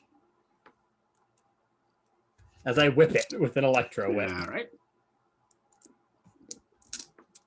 And yeah, that's my turn. Okay. You said it's huge size, right? Uh-huh. Well, that goes all of my shoving abilities. Whatever. Fuck it. I go up and zoom. I think its current Zoom. mass is probably upward in the range of 5 to 6 tons, roughly. Thank you. Give or take a ton or two. Thank you, it's hard to tell. Thank you, my not Metal Dice of Doom, for rolling like Metal Dice of Doom. An 8 will definitely not hit. 8 will not hit. 19? Nope. Yep, I'm dead. That's my turn. Actually, Okay. bonus action second wind, because I'm going to need it. And that's my turn. Alrighty. Let's see. Greater Mimic's turn. What are you gonna do? That didn't quite work really well last time. Maybe I'll try again. Maybe I will. Yeah. When at first you don't succeed, try again. It attempts to manifest the same spell. And it fails again. All right. It looks very irritated and quite literally immediately pissed off. And I am very exhausted. And yeah. Okay. That's its turn, and it's not very happy. Still All right. worth it. Helix. Kill with Eurobeat. Oh, yeah. Cast Eurobeat on it. I cast European. No, we don't want to do That's that it. on it. He's not a bard. Suddenly starts drifting. Yeah. Into We don't space. want it be having that power. I think I double my power, and I wanted to cast it. So I cast Summon Aberration, and for a moment, Helix flickers, and then a copy of her appears right beside her. However, the copy has like less defined features. It almost looks like more like a living shadow of her, and it looks much more feral than her. Like it is like on all fours, it looks like a beast. Hera, it's a ditto. Like something that would claw your eyes out. Yeah, it's the goofy smile. It has the goofy smile. Let me just check which one I wanted, because I can choose between 3 versions here.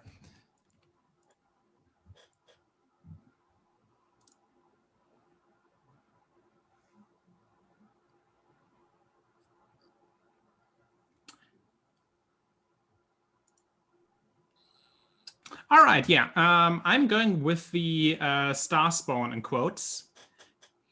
All right. Yeah, and I think it takes its turn after mine, but since I cast a spell and yeah, that's it for my bonus action. I could have quickened it, but eh. Yeah. So my summon that needs a name in the future. I don't know what I'm gonna name it. But for now, my shadow There you go. moves up. I guess, yeah. It comes from your shadow. Why not? It moves up. Actually, no, it doesn't move up. I can just like spawn it right beside the aberration. Double helix is perfect. Oh, that is And- actually kind of cool. Oh my god, double helix. Yes. I actually spawned it behind it effectively. And since it's now the start of the aberration's turn, I need a saving throw from the big thingy, mimic The thingy. table. From the table mimic. It chooses to succeed. Oh wow, I'm getting really lucky. I should have told you what this is, because it's literally just 2d6 psychic damage. Nah. Okay, so yeah, so it doesn't take psychic damage from the star spawn's aura, from the double helix's aura. So it just will attack twice and claw at it or smash it or whatever. Okay. That's a nat 20 and a nat 19 on the other attack. Nice. So with a +8 to hit, I take it those hit. And the nat 20 obviously hits. A 27 to hit Yeah. and a nat 20. Right. Yeah, they both hit. Mhm. Okay. Yeah. Get that, yeah, you get that D8. sweet D100 before you roll damage. Because you might triple that crit damage. Right. Ooh, yeah, that's right. Roll We the do D100. that. Roll the D100 Oh, that so is Scotty good. can bust out his favorite table. Yes, man. Oh, the table. 74. Ooh, guess you know what I just said? Yeah, that's what happens. You do triple Oh my dice God. damage. Oh, yeah. Triple Does it That's triple the it. dice or does it Or triple the damage? triple the damage dice. Triple damage. Triple the damage dice. Okay, cool. So Not Hera, triple you the do damage, because if ton it of was triple the damage, that could be That would nice. be ridiculous. Yeah. Oof. It's still pretty good. One moment. I need a calculator. Now, watch, it's gonna be immune to psychic damage. No, it's not. That's 27 from the first attack. Okay. And 15 from the second attack, both psychic. Okay. As it just claws into the back of this thing. Back, front, Back, side, front. Into it. whatever. Yeah, it doesn't really have a side, but okay. You basically see like a shadowy copy of Helix, just like just like lashing and clawing like a beast at it. All right. Hit the ugly part. Should cover all of it. I'm not sure it has a pretty part. Exactly. Right. Exactly. I mean, now it definitely no longer has a. Its it definitely has an charisma is uglier a part. little more than its brethren, but not much more. And the average mimic has 8 charisma, so maybe the 12. He's slightly more attractive than the average mimic, but still a gross, formless mass of goo. It has slightly more of a presence. Right, yeah. It's got a presence to it. I wouldn't say Neurologically. is attractive is super subjective, so that's why I'm like, Yeah. Wait. So basically, a pretty mimic is just a doppelganger, right? Yeah, Yeah, pretty much. exactly. If they get too pretty, they become doppelgangers. That's how that works. Zora, it's your turn. Right. Considering what Do I've the seen thing. this thing trying to do, no, I can't do that thing anymore. I'm Oh. almost completely exhausted. Hmm. I am, however, going to do something that I typically don't do, and I'm going to rush it. I'm assuming I can use my full movement to get up beside it for Yeah. melee. Mhm. Easily. Nani. Yep. And there's enough of it. There's plenty of it there to hit, Wonderful. size-wise. So thankfully, I do have second strike, so I do get 2 different attacks. All I'm right. not channeling this time. I do want to specify I'm not channeling, which is extremely rare for me. I'm guessing a 9 doesn't hit. Yeah. Nope. Holy shit. I hope a nat 20 does. Nat 20 definitely hits. Hey. It's not going to be much because it's only, what, 1d8, I think? For Roll most- that D100. Yeah, you might do more. That's true. Okay, give me a second. Ooh, not bad, not bad. 86. The target automatically dies. Huh. No, I'm joking. Weird. It might as well have said that. We've never got this on the chart before, so congratulations. Ooh. The target can't take an action on its next turn. Even when you aren't trying to fucking stop it from casting a spell, you manage to stop it from casting the spell. Jesus. The You know what? irony. I'm happy with 2d8 That now. includes bonus Right. actions, by the way, because it's still an action. Oh, It's Nice. That's what it is. It's Yeah. stunned. You just can't do Minus anything. the advantage to hit. Right, yeah. that is And 12 minus the radiant. automatic crits on melee hits. Yeah. What'd you say, Zora? I'm sorry. Didn't mean to interrupt there. No, you're fine. 12 radiant damage, which I am now very proud of. Yeah. All right. You for my- hit it so hard that you seem to have just knocked it loose, whatever it is, but you knocked it loose. Hits Um, loose. Okay. Cue Yeah, Ultra yeah. Instinct music. Right. Talurra. Not done yet. Oh, okay, good. Sorry. Although this is technically not even necessary, I do use my bonus action to blink 15 feet back. Okay. So even Alright. if it did have a reactionary ability, it wouldn't be able to use it. Oh, I was about to say Zora takes off their mask and they got the infomercial guy's beard, and they're like, "But I'm not done yet." Oh God, no! Violent pink beard? No, not even for So my I most was waiting for you to masculine say like characters. the one chick from Mortal Kombat and just go like this and faces just like Oh, Melina. yeah. Nah, that'd be silly. So I really hate you guys for spoiling it. That's exactly what's under her mask. Oh, That's not a surprise. Oh, I Miley was is- trying to cover it for you. Yeah, no. That thing Deborah saw with the X-ray specs at that one point is my Lena's gaping, Maw. tooth-filled maw. That giant.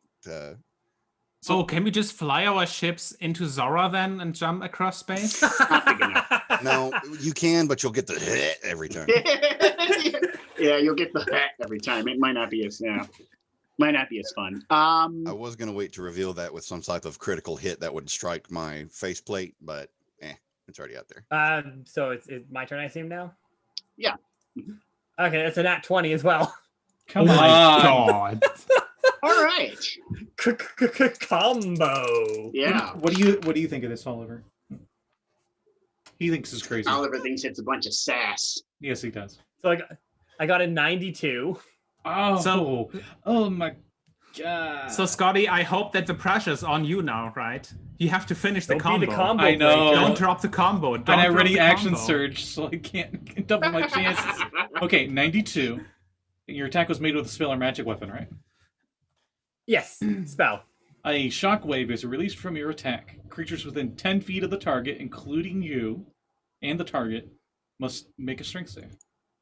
The only person there next to Talurra where Talurra is standing is The Delgar. creature is immune to this effect because you've already told me what conditions it's immune to, so it doesn't need to make it. Yeah. Wow. Pro. So- Yeah. I retract what I said about blinking back 15 feet. Well, I got a 19, so I'm safe. Yeah, I got over 18. The DC is 15, so if you got below 14 on the strength save, which I think everybody passed, we would have fell prone. Wait, who has all to make the strength save? People in range. Everyone so within Fake 10 range feet or of the Felix target. would get it. Felix would have to roll 2, Hera. double Helix. The DC I'm is calling 15. it Felix because fake Helix. I like Felix Faco. too. Because it's Faco. nice to say. Both Yeah. good names, Hera, yeah. because Faco, that's why. It passes. Maybe combine both and have double Felix. Double. That's nice. Because it's your I like double. that. Yeah. And It its name is passes. It passes because it rolled an 18 plus. Okay, I think. yeah. You Question. don't get it. So it's just a cool explosion shockwave. That's all. Right. Question for you guys, actually, since question for we double the dice, right? When we crit. Yep. Yes. Yes. Yep. Double the Okay. dice. I want to double check. So, one moment, I have to just get a collection of dice now. And I feel like an idiot because this entire time I've been using my laser sword as double-handed, and it's a 2d10 or a d10 and not Oops. a d8. Oh, Oh well. My specific It's all right. fighting style is for one hand, so. I bet. Well, mine's the katana two-handed. yeah. Yours is. Mhm. Oh well. Lessons for the future. I've still Yep. done some serious shit to it. Oh yeah. Seriously. Weeb stuff, but if you know, trying to remember the guy's name in Bleach that had the bells in his hair. Oh, Kenpachi Zaraki. Kenpachi. Ouchie. You're just gonna You Kenpachi. Nevex would know it. You just Kenpachi and you get a power up by being like, oh, I should swing my sword with both hands. Yeah, if I did that, I'd have wrecked the entire shit. That actually happens, and it was Yes. And No, he's so like the only dead serious. character. He's like the only character that's fine with because he's like the barbarian equivalent. And it's He like, is okay. the best character. He is the best character of that series. I have his. I want to buy one of his katana that looks like. the one he has. I just love this trope of someone like just using a sword all the time one-handed, because if they ever use it two-handed, it has too much power and will split the fucking planet in half or some shit like that. Well, I mean, when that's he not far swings off. Yeah, when he It's like swings it ridiculous. one-handed, It's so it slices ridiculous. an entire building in half. Well, no, for context, Right. Hera, literally, he is considered in the series to be one of the strongest pure sword users. He fights people. He the best handicaps description, himself. Hera, he fights people who are effectively like Superman, and he is effectively fighting at a normal human level. He pretty puts on an much. eye patch to reduce his depth perception. That also drains his strength, and he puts bells in Yeah. his hair. so so that you can people hear can him hear coming. him moving. 40 damage, All right. and that is. I need to nerf electricity myself. That's Diva's like, He is- nerf this, and he's like, I already did. He is literally my favorite character in that entire arc. And he gets some pretty. I'm really sad, genuinely sad that the anime didn't get to continue Oh, on. 'cause they're he gets some- they're working on it actually. I know, but like it's been so fucking long since they've done it. That because he gets a really good moment later on in the series. Mm-hmm. Much later on, unfortunately. Yeah. Yeah, almost to the bad part of the series. Also, Someone I argue switched to Mass Effect combat music, and holy shit, I'm getting so nostalgic right now. that. Soon, Hera, Jack- soon. Soon. Is that your turn, Talurra? That is my so it's turn. Delgar. All right, Delgar. Your turn. Okay, no pressure. Time to crit. You better crit it. I crit. And then a dirty 20 to hit. Ultra combo. I thought it was a 2. Trade just keeps on. I thought it was a 2. I was looking at it and I'm like, no, that's a 20. So about this BBEG that you had set up, so Yeah, I mean, he doesn't get to use any spells and just sit here and take damage and Sit there die just horribly. beaten to Take death. it, Oh. bitch. Negate all of his fireballs, takes Jesus. D20s. Yeah, Or takes nat 20s. right. I rolled 41 on the crit chart, which means that my staggering blow causes the target to be deafened. I hate that one. I get that one so often, and it's so pointless. I know, right? I mean, If anything, honestly, it can actually benefit. It can benefit them because if you're using like a thunder damaging attack, usually it negates it. be- Like, if no, they have to hear only you. certain. Yeah. Yes, if you have to hear you, it would. But honestly, like there's only a couple spells that use that. And honestly, I find if you deafen a character that is fighting alone, it's not much of a benefit. But if you use that on a character who is fighting as a team, then it tends to actually be very useful. And as my bonus action, Dalgar is going to do a Jedi jump, where you know they do like the jump front flip over, and both attacks are while he's jumping over top. Okay. Mechanically, he gains a fly speed of 60 until the end of his next turn. But they call it Psionic Mighty Leap. So just okay. And I'm over there with Felix. Okay. With my 2 attacks. I love that I've completely done its name now. Felix is great. I need to 9 radiant for the first. Actually, wait, no, that one's a crit. 14 damage on the crit attack. Radiant. 14. And then, of course, I roll 13 on the normal hit. Because I mean, sure. Can't all be good. Yeah. So 27 radiant total. And that's Dalgar's turn. All right. Oh my god, no wait, it doesn't get a turn because it doesn't get to go. Helix. Helix. I mean, if it really feels suicidal, it can attempt to move. You know what? I'm going to go for the let's fuck this thing really up. And I'm just going to go for the Eldritch Blast Barrage. And do a little neat trick that you can do when you have both levels in Sorcerer and Warlock, and that is use Quicken Spell to double cast Eldritch Blast for extra firepower. So you basically pull a Vegeta. I like to call that one Doc. Blasted with all of the. Wait, it didn't have disadvantage. I don't have advantage, right? It does not have advantage. No. Yeah, it's your regular attack. Just call this move the Daka. The attack. So that's 30-20 and 29. 27. You know, for as high as this thing's AC is, it seems completely irrelevant because barely any attack has ever been rolled under its AC. Like, I jacked this thing's AC way up, thinking maybe it would live longer, and it's only the 3rd round of combat, and this thing is nearly dead. The whole first round I didn't hit. I think Talurra missed with one. Like, I've missed a couple hits we've been high hitters, and we're actually missing on it, so it helped.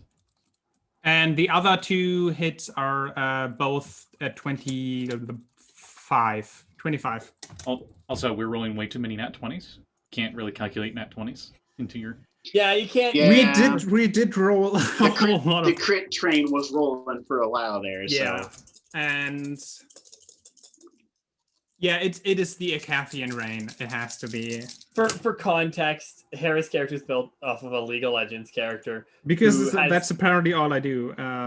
Who has an ability that is literally pretty much just 6 Eldritch Blasts from them. And it's called the Acathian Rain. Right. If you upgrade the ability, it's 10. Yeah. No, wait, 12, I think. They buffed it. Okay, let me roll this. And now 4...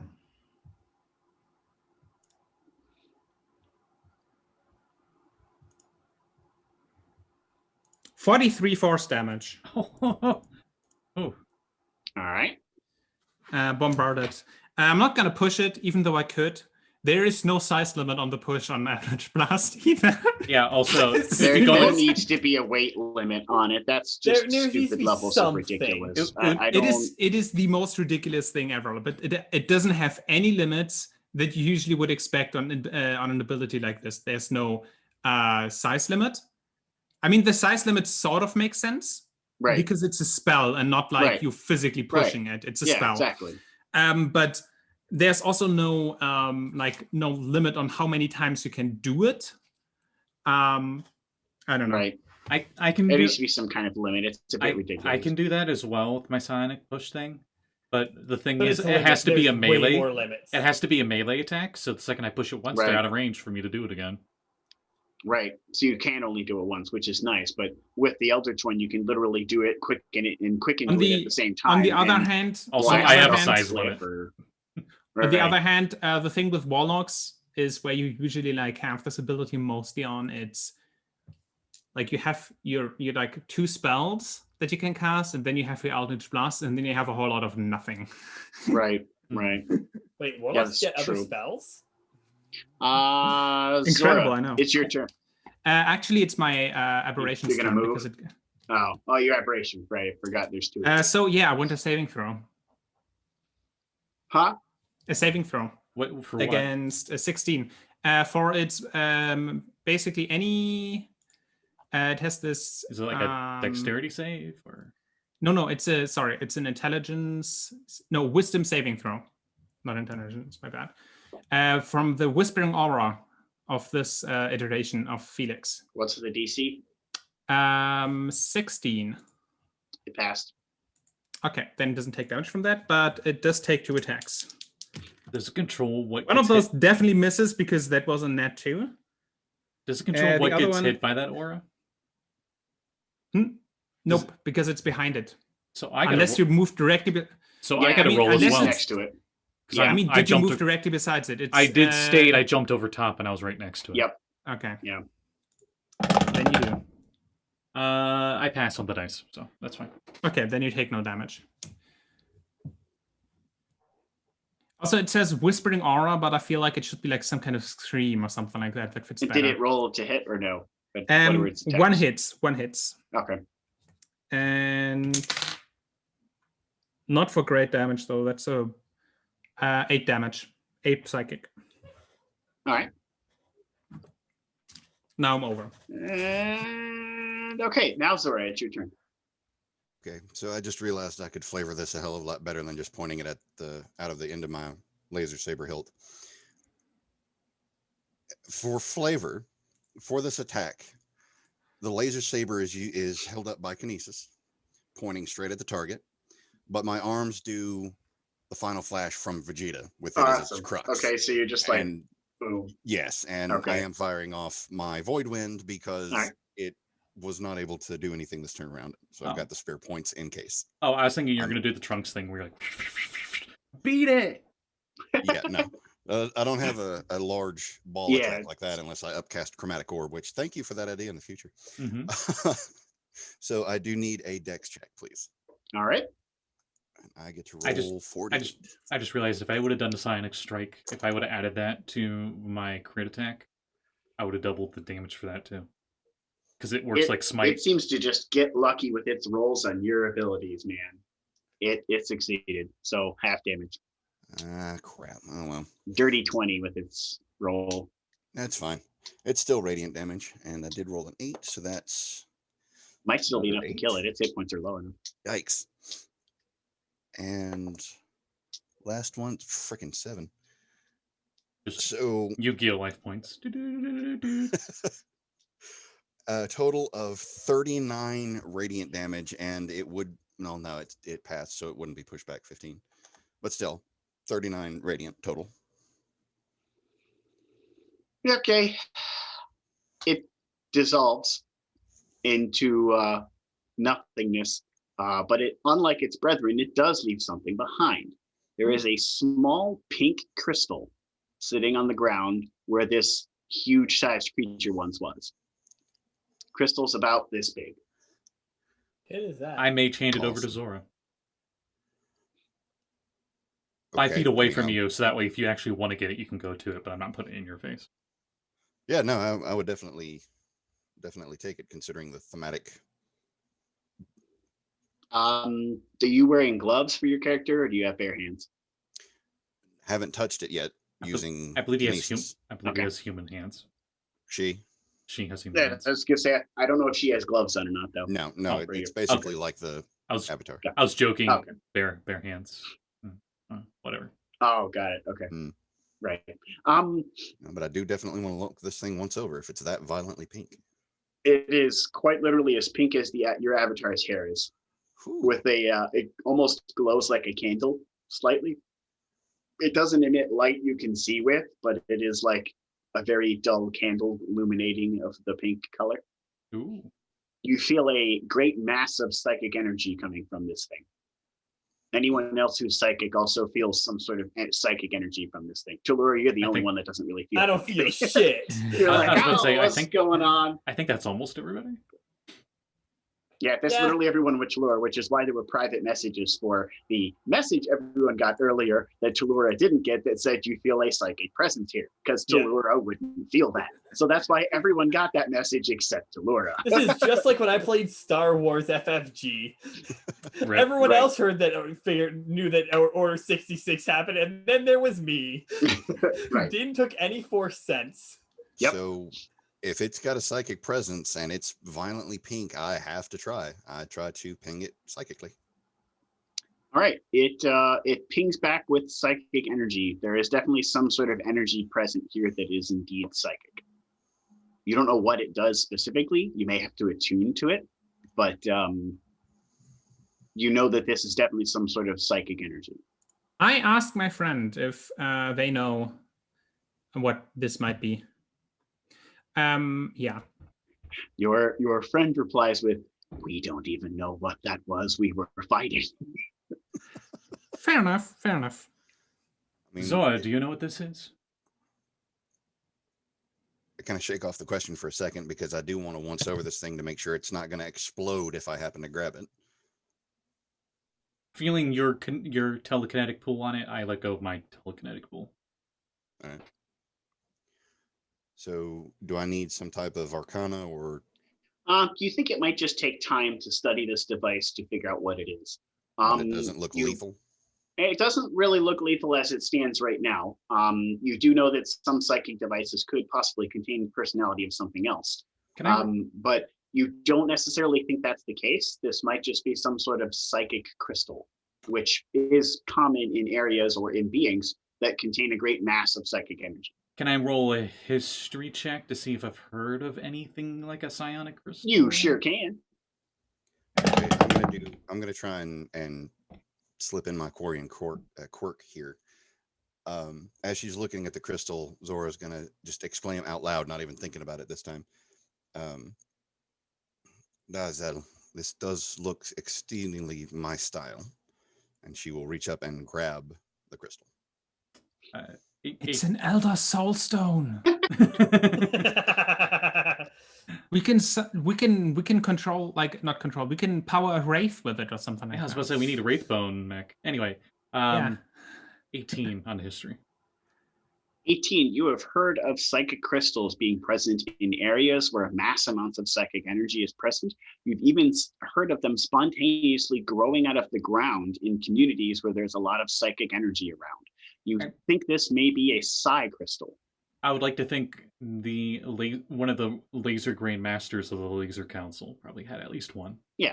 Mm-hmm. Yeah. You grab it with your hand. You don't feel a personality present, which is maybe a relief to some degree. But you do feel that there's definitely some energy here. You may have to attune to said object for like an hour or so before it's effective. Okay. But this does feel like it has some energy to it. Very nice. And as the creature died, it kind of let out like a death shriek mentally that all of you felt. And it definitely hurt more for Talurra than the rest of you. The rest of you are attuned to handle things like this. Talurra, it's like a migraine inside your head while it's screaming and then it goes away. So it's like, ow, that really hurt, whatever the hell it was. This is just like fucking Redlock again. Right. Your nose doesn't bleed, but you think if it continued, you might have a bit of a nosebleed. You do notice the cargo door leading to the cargo area that the lower half of the ship was in. There is present here as well. Talurra's gonna ping the ship actually real quick and say, "Hey, getting any life forms on the scanner?" I had the same idea. I was gonna be like, the message you get back from Captain Cobble is that it still shows to be some sort of life spent in the cargo hold, way near the back. But something's back there. I don't think it was what you were fighting before. I couldn't even see that. It's like Should I send Felix to investigate? Yeah, if you want them all to hear the psychic screams of some dissonant being summoned from Yeah, beyond. that might not be a good idea if they're friendlies. I can go check I mean, on just it. take I can go a peek. check on it. All Why don't we right, just all go in there? It's a Yeah, wide door. exactly. fair. Rather than potentially. Also, stop Scarring. being mean to Felix. I've seen beings that can manifest psychic dissonance before. I know what it is. Some of the beings we may have to face again from whatever verse they came from, the daemons. You can do notice the same thing. You notice Dalgar like sidestep away from Felix just so he's out of range. Take a 5-foot step. Are there any more cardboard boxes around? Nope. In fact, oddly enough, the only thing down here was that table. If you were gonna throw a box at me, I was gonna lightsaber it. I don't trust them anymore. I was gonna throw one at the back of your head just for shits and giggles. Yeah, you don't see anything else down here. Just the cargo bay door. You go over to the cargo bay door and open it. I give you I give you a crystal, and this is how you repay me. The large Repay me. cargo bay door makes a noise as it opens, and this 15-foot wide door it is very, very much used for moving cargo from this private area to the rest of the ship out there. And the area out there, you are shocked to find a large clutch of many thousand eggs and several insect-like creatures standing there looking at you. Several of them are holding weapons. They look like they're made out of crystals. They all seem kind of timid. Most of them look malnourished. And these creatures look to be kind of like a brown praying mantis. They've got two large kind of praying mantis arms up here and two teeny little itty bitty arms underneath that look like they could, you don't know 100% what species these are, but you can give me a nature check to see, or a history, to see if you've heard of them. Telepathy to immediately be like, hello, we mean you no harm. As long as you're not one of those mimics, right? I got a 4 for the role you asked. Okay. You guys know the clue, so you've never seen them before. that tracks. History? Talurra doesn't know shit. Right. History? Weep grana weep nini bong. You said it was history, Dalgar? Jack? Yeah, or history. What was the original thing? It was nature or history. Okay, I guess I'll go with me. History. 26. 26, you have heard of these things. This species of creature is known as a thrycreen. They are more commonly psychic warriors like yourself, though their training is a little more primal. They don't normally wear armor, and there is, you see, a female of their species standing in the back. She looks to be probably the one who birthed these many thousand eggs, and the two standing in the front with weapons are males. These eggs look quite literally ready to hatch probably any day. And thrycreen grow up within 1 year, easily grow up to be full-sized functioning adults. Although they do not live as long as humans, average lifespan limiting probably not much longer than 60. The one in the back that seems to be like a different color, the rest of these are kind of like a light brown. The one in the back is kind of like a greenish brown. And it walks towards you, and as you said, we're not enemies. You hear it say, "We know what you are. We have heard its talk before." Then perhaps we can be friends, and I shake its hand as I go for a second. Okay. Perhaps we can. You help us protect our clutch. And we are loyal to you, all to the death. You are not with the ones that were here. We feel the screams of psychic energy stop. Did you end the big one? Yes. Very well. As the two guards kind of took a knee whenever she walked past them, she then takes a knee to you. And they are like down on the ground. Oh, that's really not necessary. Is this your ship? No, we are captives here. We do not use this. We are not trained in its function. Our children could be. We are not. So we have a place nearby. It's like a planet, but not. Is there sand? Sand? You do know that the ring world has a colossal desert biome that doesn't currently have any life forms in it that could be considered hostile. It has everything like a plant has. So I'm pretty sure. Yes. Talurra kind of and even if not, like we can just bring you there, and then y'all can figure out the rest from there. As Talurra says, yes, there's sand. You see her face and both the faces of the guards kind of like, as if you just told them there's a playpen out back and they can go have fun. And they're all like, then we are your loyal servants. We will live in the sand. Loyal servants. We don't need nice. Okay, yeah. Just like you can live your own lives. We don't need servants. It's just. She looks confused by that statement. We have not lived this. Well, first time for everything, right? We'll get you back to that planet so you can find yourself to the sand. Yeah. Out of context. Welcome back, Scotty. We've got slaves. No, we don't. They're not slaves. They will get paid for any services that they would like to offer us.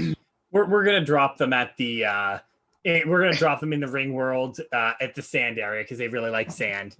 It's rough and coarse and gets everywhere. Oh, that's nice. My apprentice used to say that a lot.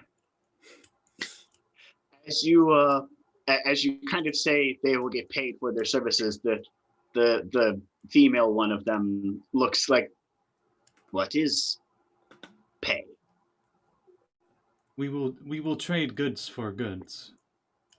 Ah, barter. We understand barter. We do not understand this pay you speak of. Aren't we? While I was daydreaming, we offer we offer a home. She stands back up. As she does, the two guards on either side of her stop like groveling and just get back to a knee, taking a knee in her presence. All right. Then we will be your loyal allies. We will guard your sands. And if you need our children, they will be ready soon. They are like you within 1 year. They can learn. They can use your technology if trained. You think some of the refugees you have that you saved both from you saved from the orc world and some of the ones you saved from Redlock could probably help educate these people in the ways of technology. Dagger's thinking, there were some Thrycreen in the Laser Knights order. Wait, also, if you're talking about the apprentice, do you mean the one that wiped out your order?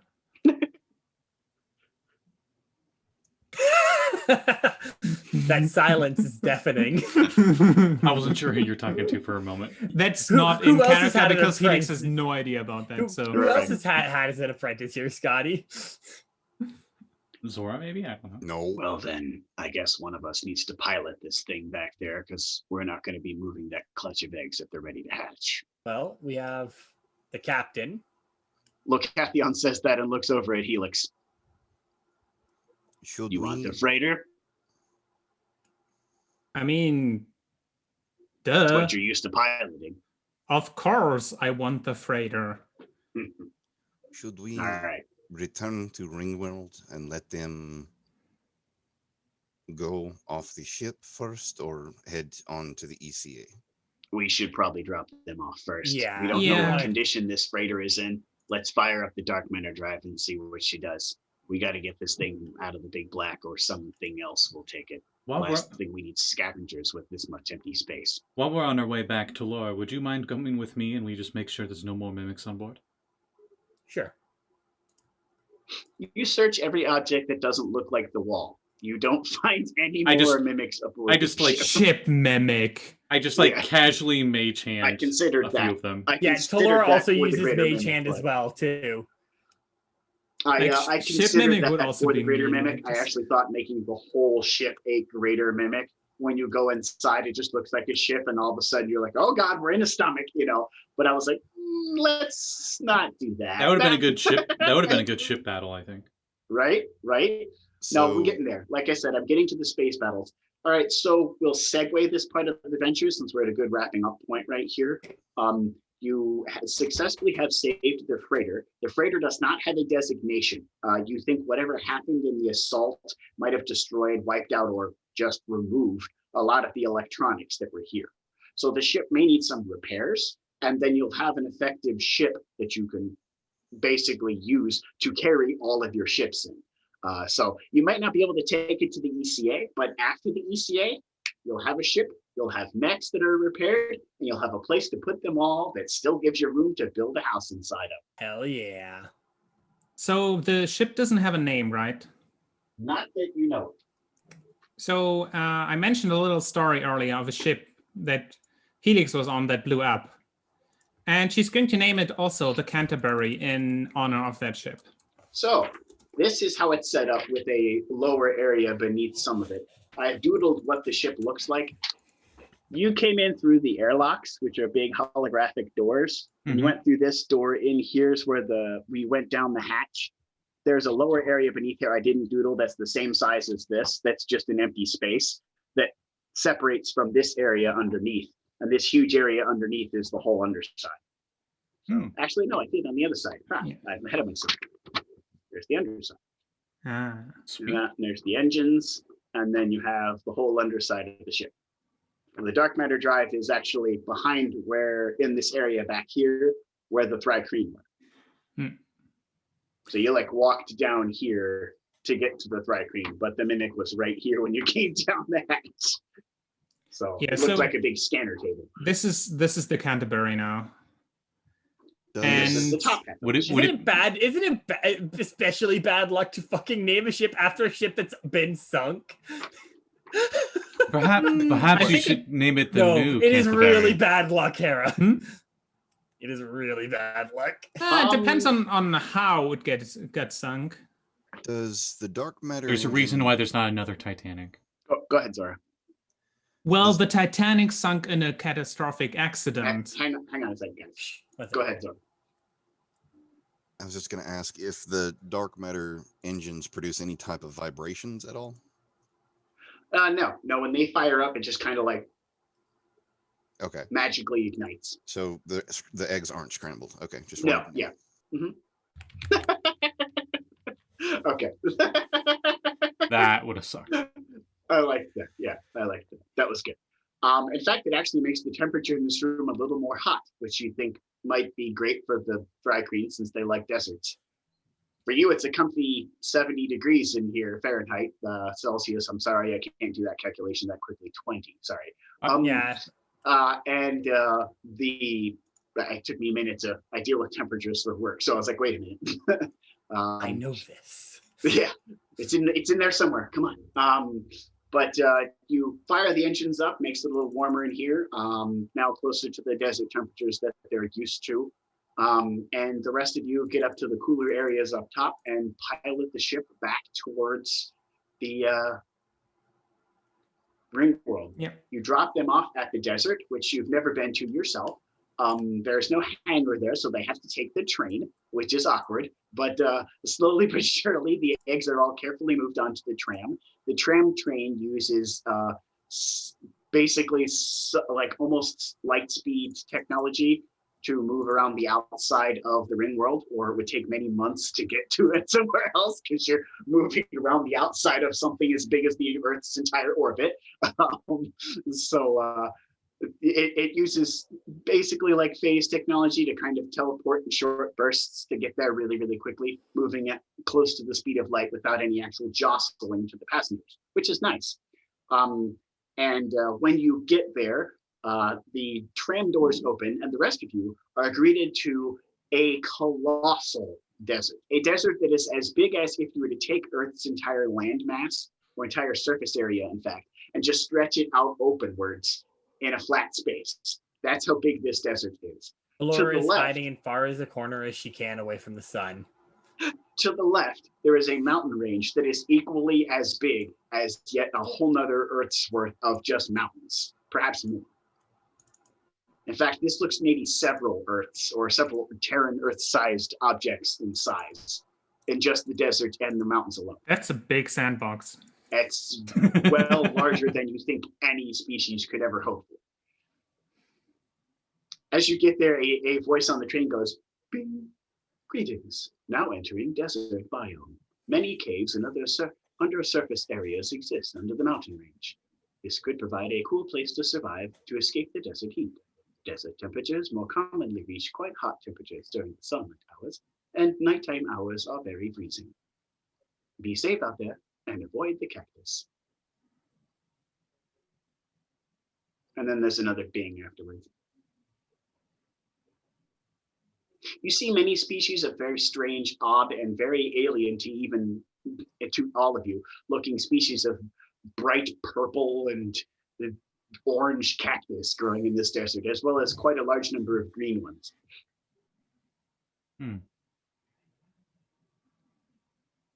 Some of them grow actually large, bulbous, melon-sized fruit that kind of hang off the side of them. All sorts of strange plant life. But you don't see any living creatures here other than the Thry Crane and you guys. You help them offload the eggs, and they kind of are happy that the nice warm burning sun is beating down on everyone. You guys are just instantly like, "Get me back to the AC. I'm done with this crap." Dalgar, Talurra doesn't even leave. Talurra sits in the train. She refuses to leave. Dalgar The takes. Helix is like in the door of the train. It's like, okay, have fun, you guys. Bye. It's too bright out now. Dalgar takes one of the cacti fruit, and he like hits it to see if it's hollow and stuff, and he's checking to see if it's edible. Could I like roll a nature check? Yeah, you can nature check. Not proficient. I mean, everything is edible at least once. Please be cactus juice from Avatar. Please be cactus juice from Avatar. A 22. A 22. It looks to be edible, and there's definitely some kind of liquid inside. And I have to use a little Dungeon Master's room, so do plugs while I'm gone. Okay. All right. Dalgar has it, and he's just like, "Magic mushroom," or whatever. And No, Zora that was will be cactus water. recording- That was cactus water. No, cactus juice Cactus is what was. juice. Yeah. Also, coming the back to the quenchiest. ship that was destroyed, the former Canterbury was it wasn't an accident or something like that. It was attacked. And I don't see that makes it any better, Hera. No, it's Also, Regardless of the sailor superstition, maybe name it the new Canterbury. So that way you're not No. overriding the old ship's honor. like new Pepsi. It'll work. No one will hate it. Or new Coke. Also, Or Scotty, maybe No, new son Canterbury doesn't or work. daughter or spawn of the Canterbury. Spawn. Not all creatures of the verse have a gender. Dude. No, spawn just sounds so weird. Spawn. I have one giant request, Hera. One giant request, just one big one. Can we please name it the Quib Quib? Hera, Chun Chun Maru. We have a lot of ships. Name it the Yip Yip. No, Also- Quip Quip. The Quip Quip is one of the ships in Mass Effect of the Quarian fleet, and one of the admirals has the title was Quip Quip. And whenever someone brings it up, he's like, no, he's proud to be the captain of the Quip Quip. And the That's- reason why it's named Quip Quip is I think it was like a They can't override the name. yeah, they can't override the name because some of them are like quite finicky. Yep. And Best so it doesn't part- have a Quarian name, and instead I think it's a Hanar name or something like that. Exactly. And the best part is that particular captain is dressed all in pink. Nice. Yeah, Scotty, I made the, have you seen Konosuba? No idea what that is. Aw. Have you, Sage? Don't even know. Aw, it's a great anime. And there's a scene. okay. Here, I'm gonna share this scene because it is one of the best scenes in that show. Okay.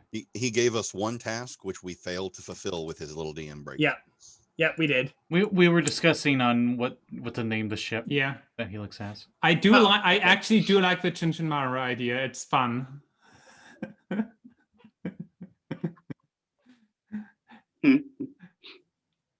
But I have to get the Expanse reference in there too. So maybe I'll just the drill I just named Rocinante, which also fits because Rocinante is workhorse in Spanish, and the drill send me is... that in chat so that I have the spelling, and I'll change the name of the drill diver to the Rocinante. I thought this was for the new freighter. I mean, she had like a ship before that to name too. Fair enough. Yeah, the drill diver was first in line. Now we got to figure the freighter's name, which is the mothership at this point to all the tiny ones. Well, We're naming it Big Sister okay. because it's Now we need a little brother. it's a mothership. It protects all the other ones, so it's the Big Sister. Now we need a little brother. Or little sister. Maybe you could call that the fighter plane's little brother, little sister, because you have 2 fighters. You're not naming Talurra's ship. All right, I have to give the stats for the freighter and put them down here in the ship section. Little background for the name Rocinante in the show, The Expanse. By the way, they salvage a Martian warship. And they're like, okay, yeah, no, we like it's named the Tachi, and we're like, yeah, no, we need a new name for this ship so we can like sail through the verse without like immediately being pegged for like this ship that got stolen. I mean, it was a legitimate salvage, but no one's going to believe that, especially not the Martians. And one of them was like, oh, how about we name it the Screaming Firehawks? Like, yeah, why don't we advertise it that we're a fucking gunship? And that's why they end up with the name Rocinante, because it's like in the name you would give like a freighter or something like that. Okay, I like that. All right, I will put this name over here with the dive drill, now renamed the Rocinante. I'm surprised it didn't screw up my tabs. That's really great that Google Docs has fixed a lot of their problems with things not being tabbed. And we're naming the freighter Big Sister. Yep. Okay.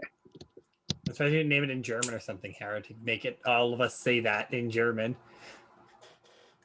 Too late, it's named. We have more ships to name. Yeah, you do. The Penguin King already has a name, but the Mesmer Mark II is kind of a lame name as far as ships go. I should know. I named it. Mesmer right. Mark II is from this day on shall be known as the Zauberkünstler. Zauberkünstler. You're gonna have to spell that. No, I'm joking. I'm not. Okay. That's just really. I'm like, you're free to do that, but you're gonna spell it because All right, I'm supposed to just name it Chipmunk in German. Eichhörnchen.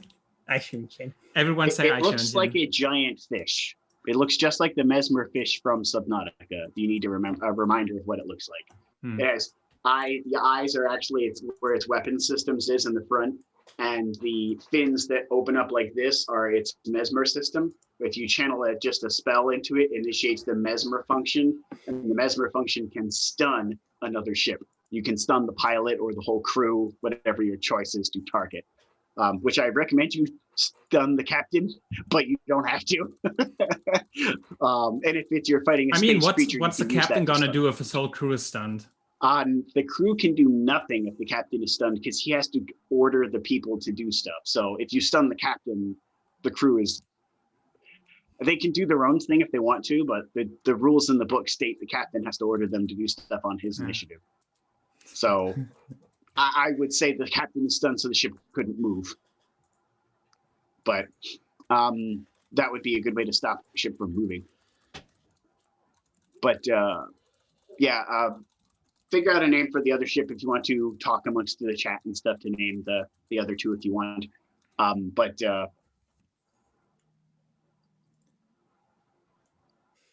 I like that. It's great, isn't it? That's it's clever. a really good one. I like that. Yeah, I like it. It's perfect. Here, It's I a know you reference that few appreciate that people one would too. get, but I love it. I love it. Okay, All so right. we've now named the Mesmer Biggie. Because sometimes its words would hypnotize you. Yes. Yes. If anyone doesn't get that, Notorious B.I.G. In reference to Notorious B.I.G.'s song, which props to you for having done that. I love that song. That's right. Yeah. I knew Hera would appreciate that. I would have actually if that idea wasn't so great, I would have actually said that would have been the Chinchinmaru. Hera can name my fighter the Chinchinmaru. Oh. Oh my god! It's just Talurra like one day like walks to her ship and like there's also like all the ship naming is going on and wants to give it like some badass name and then it's just like Hera. She waits for Helix to come up and is like, what's this ship's name? Starts telling him, Chinchinmaru. Screw you. No, I mean Talurra wants to name it something badass and then Helix is like, No, let's be honest here. It's the opposite because Helix cares way too much about the name of a ship. She does care about the name of the ship, but it doesn't have to live like It is an old school thought process that would transmit over to space. Many people would probably be afraid or superstitious about piloting a ship that has no name. It would be something that would be superstitious.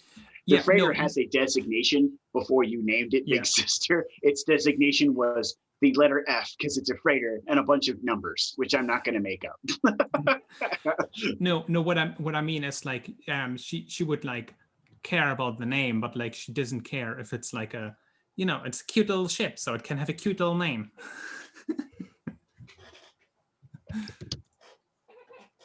Nice. See, that works until you realize that Talurra does not even care about what its name is. She just wants to do it to annoy Helix.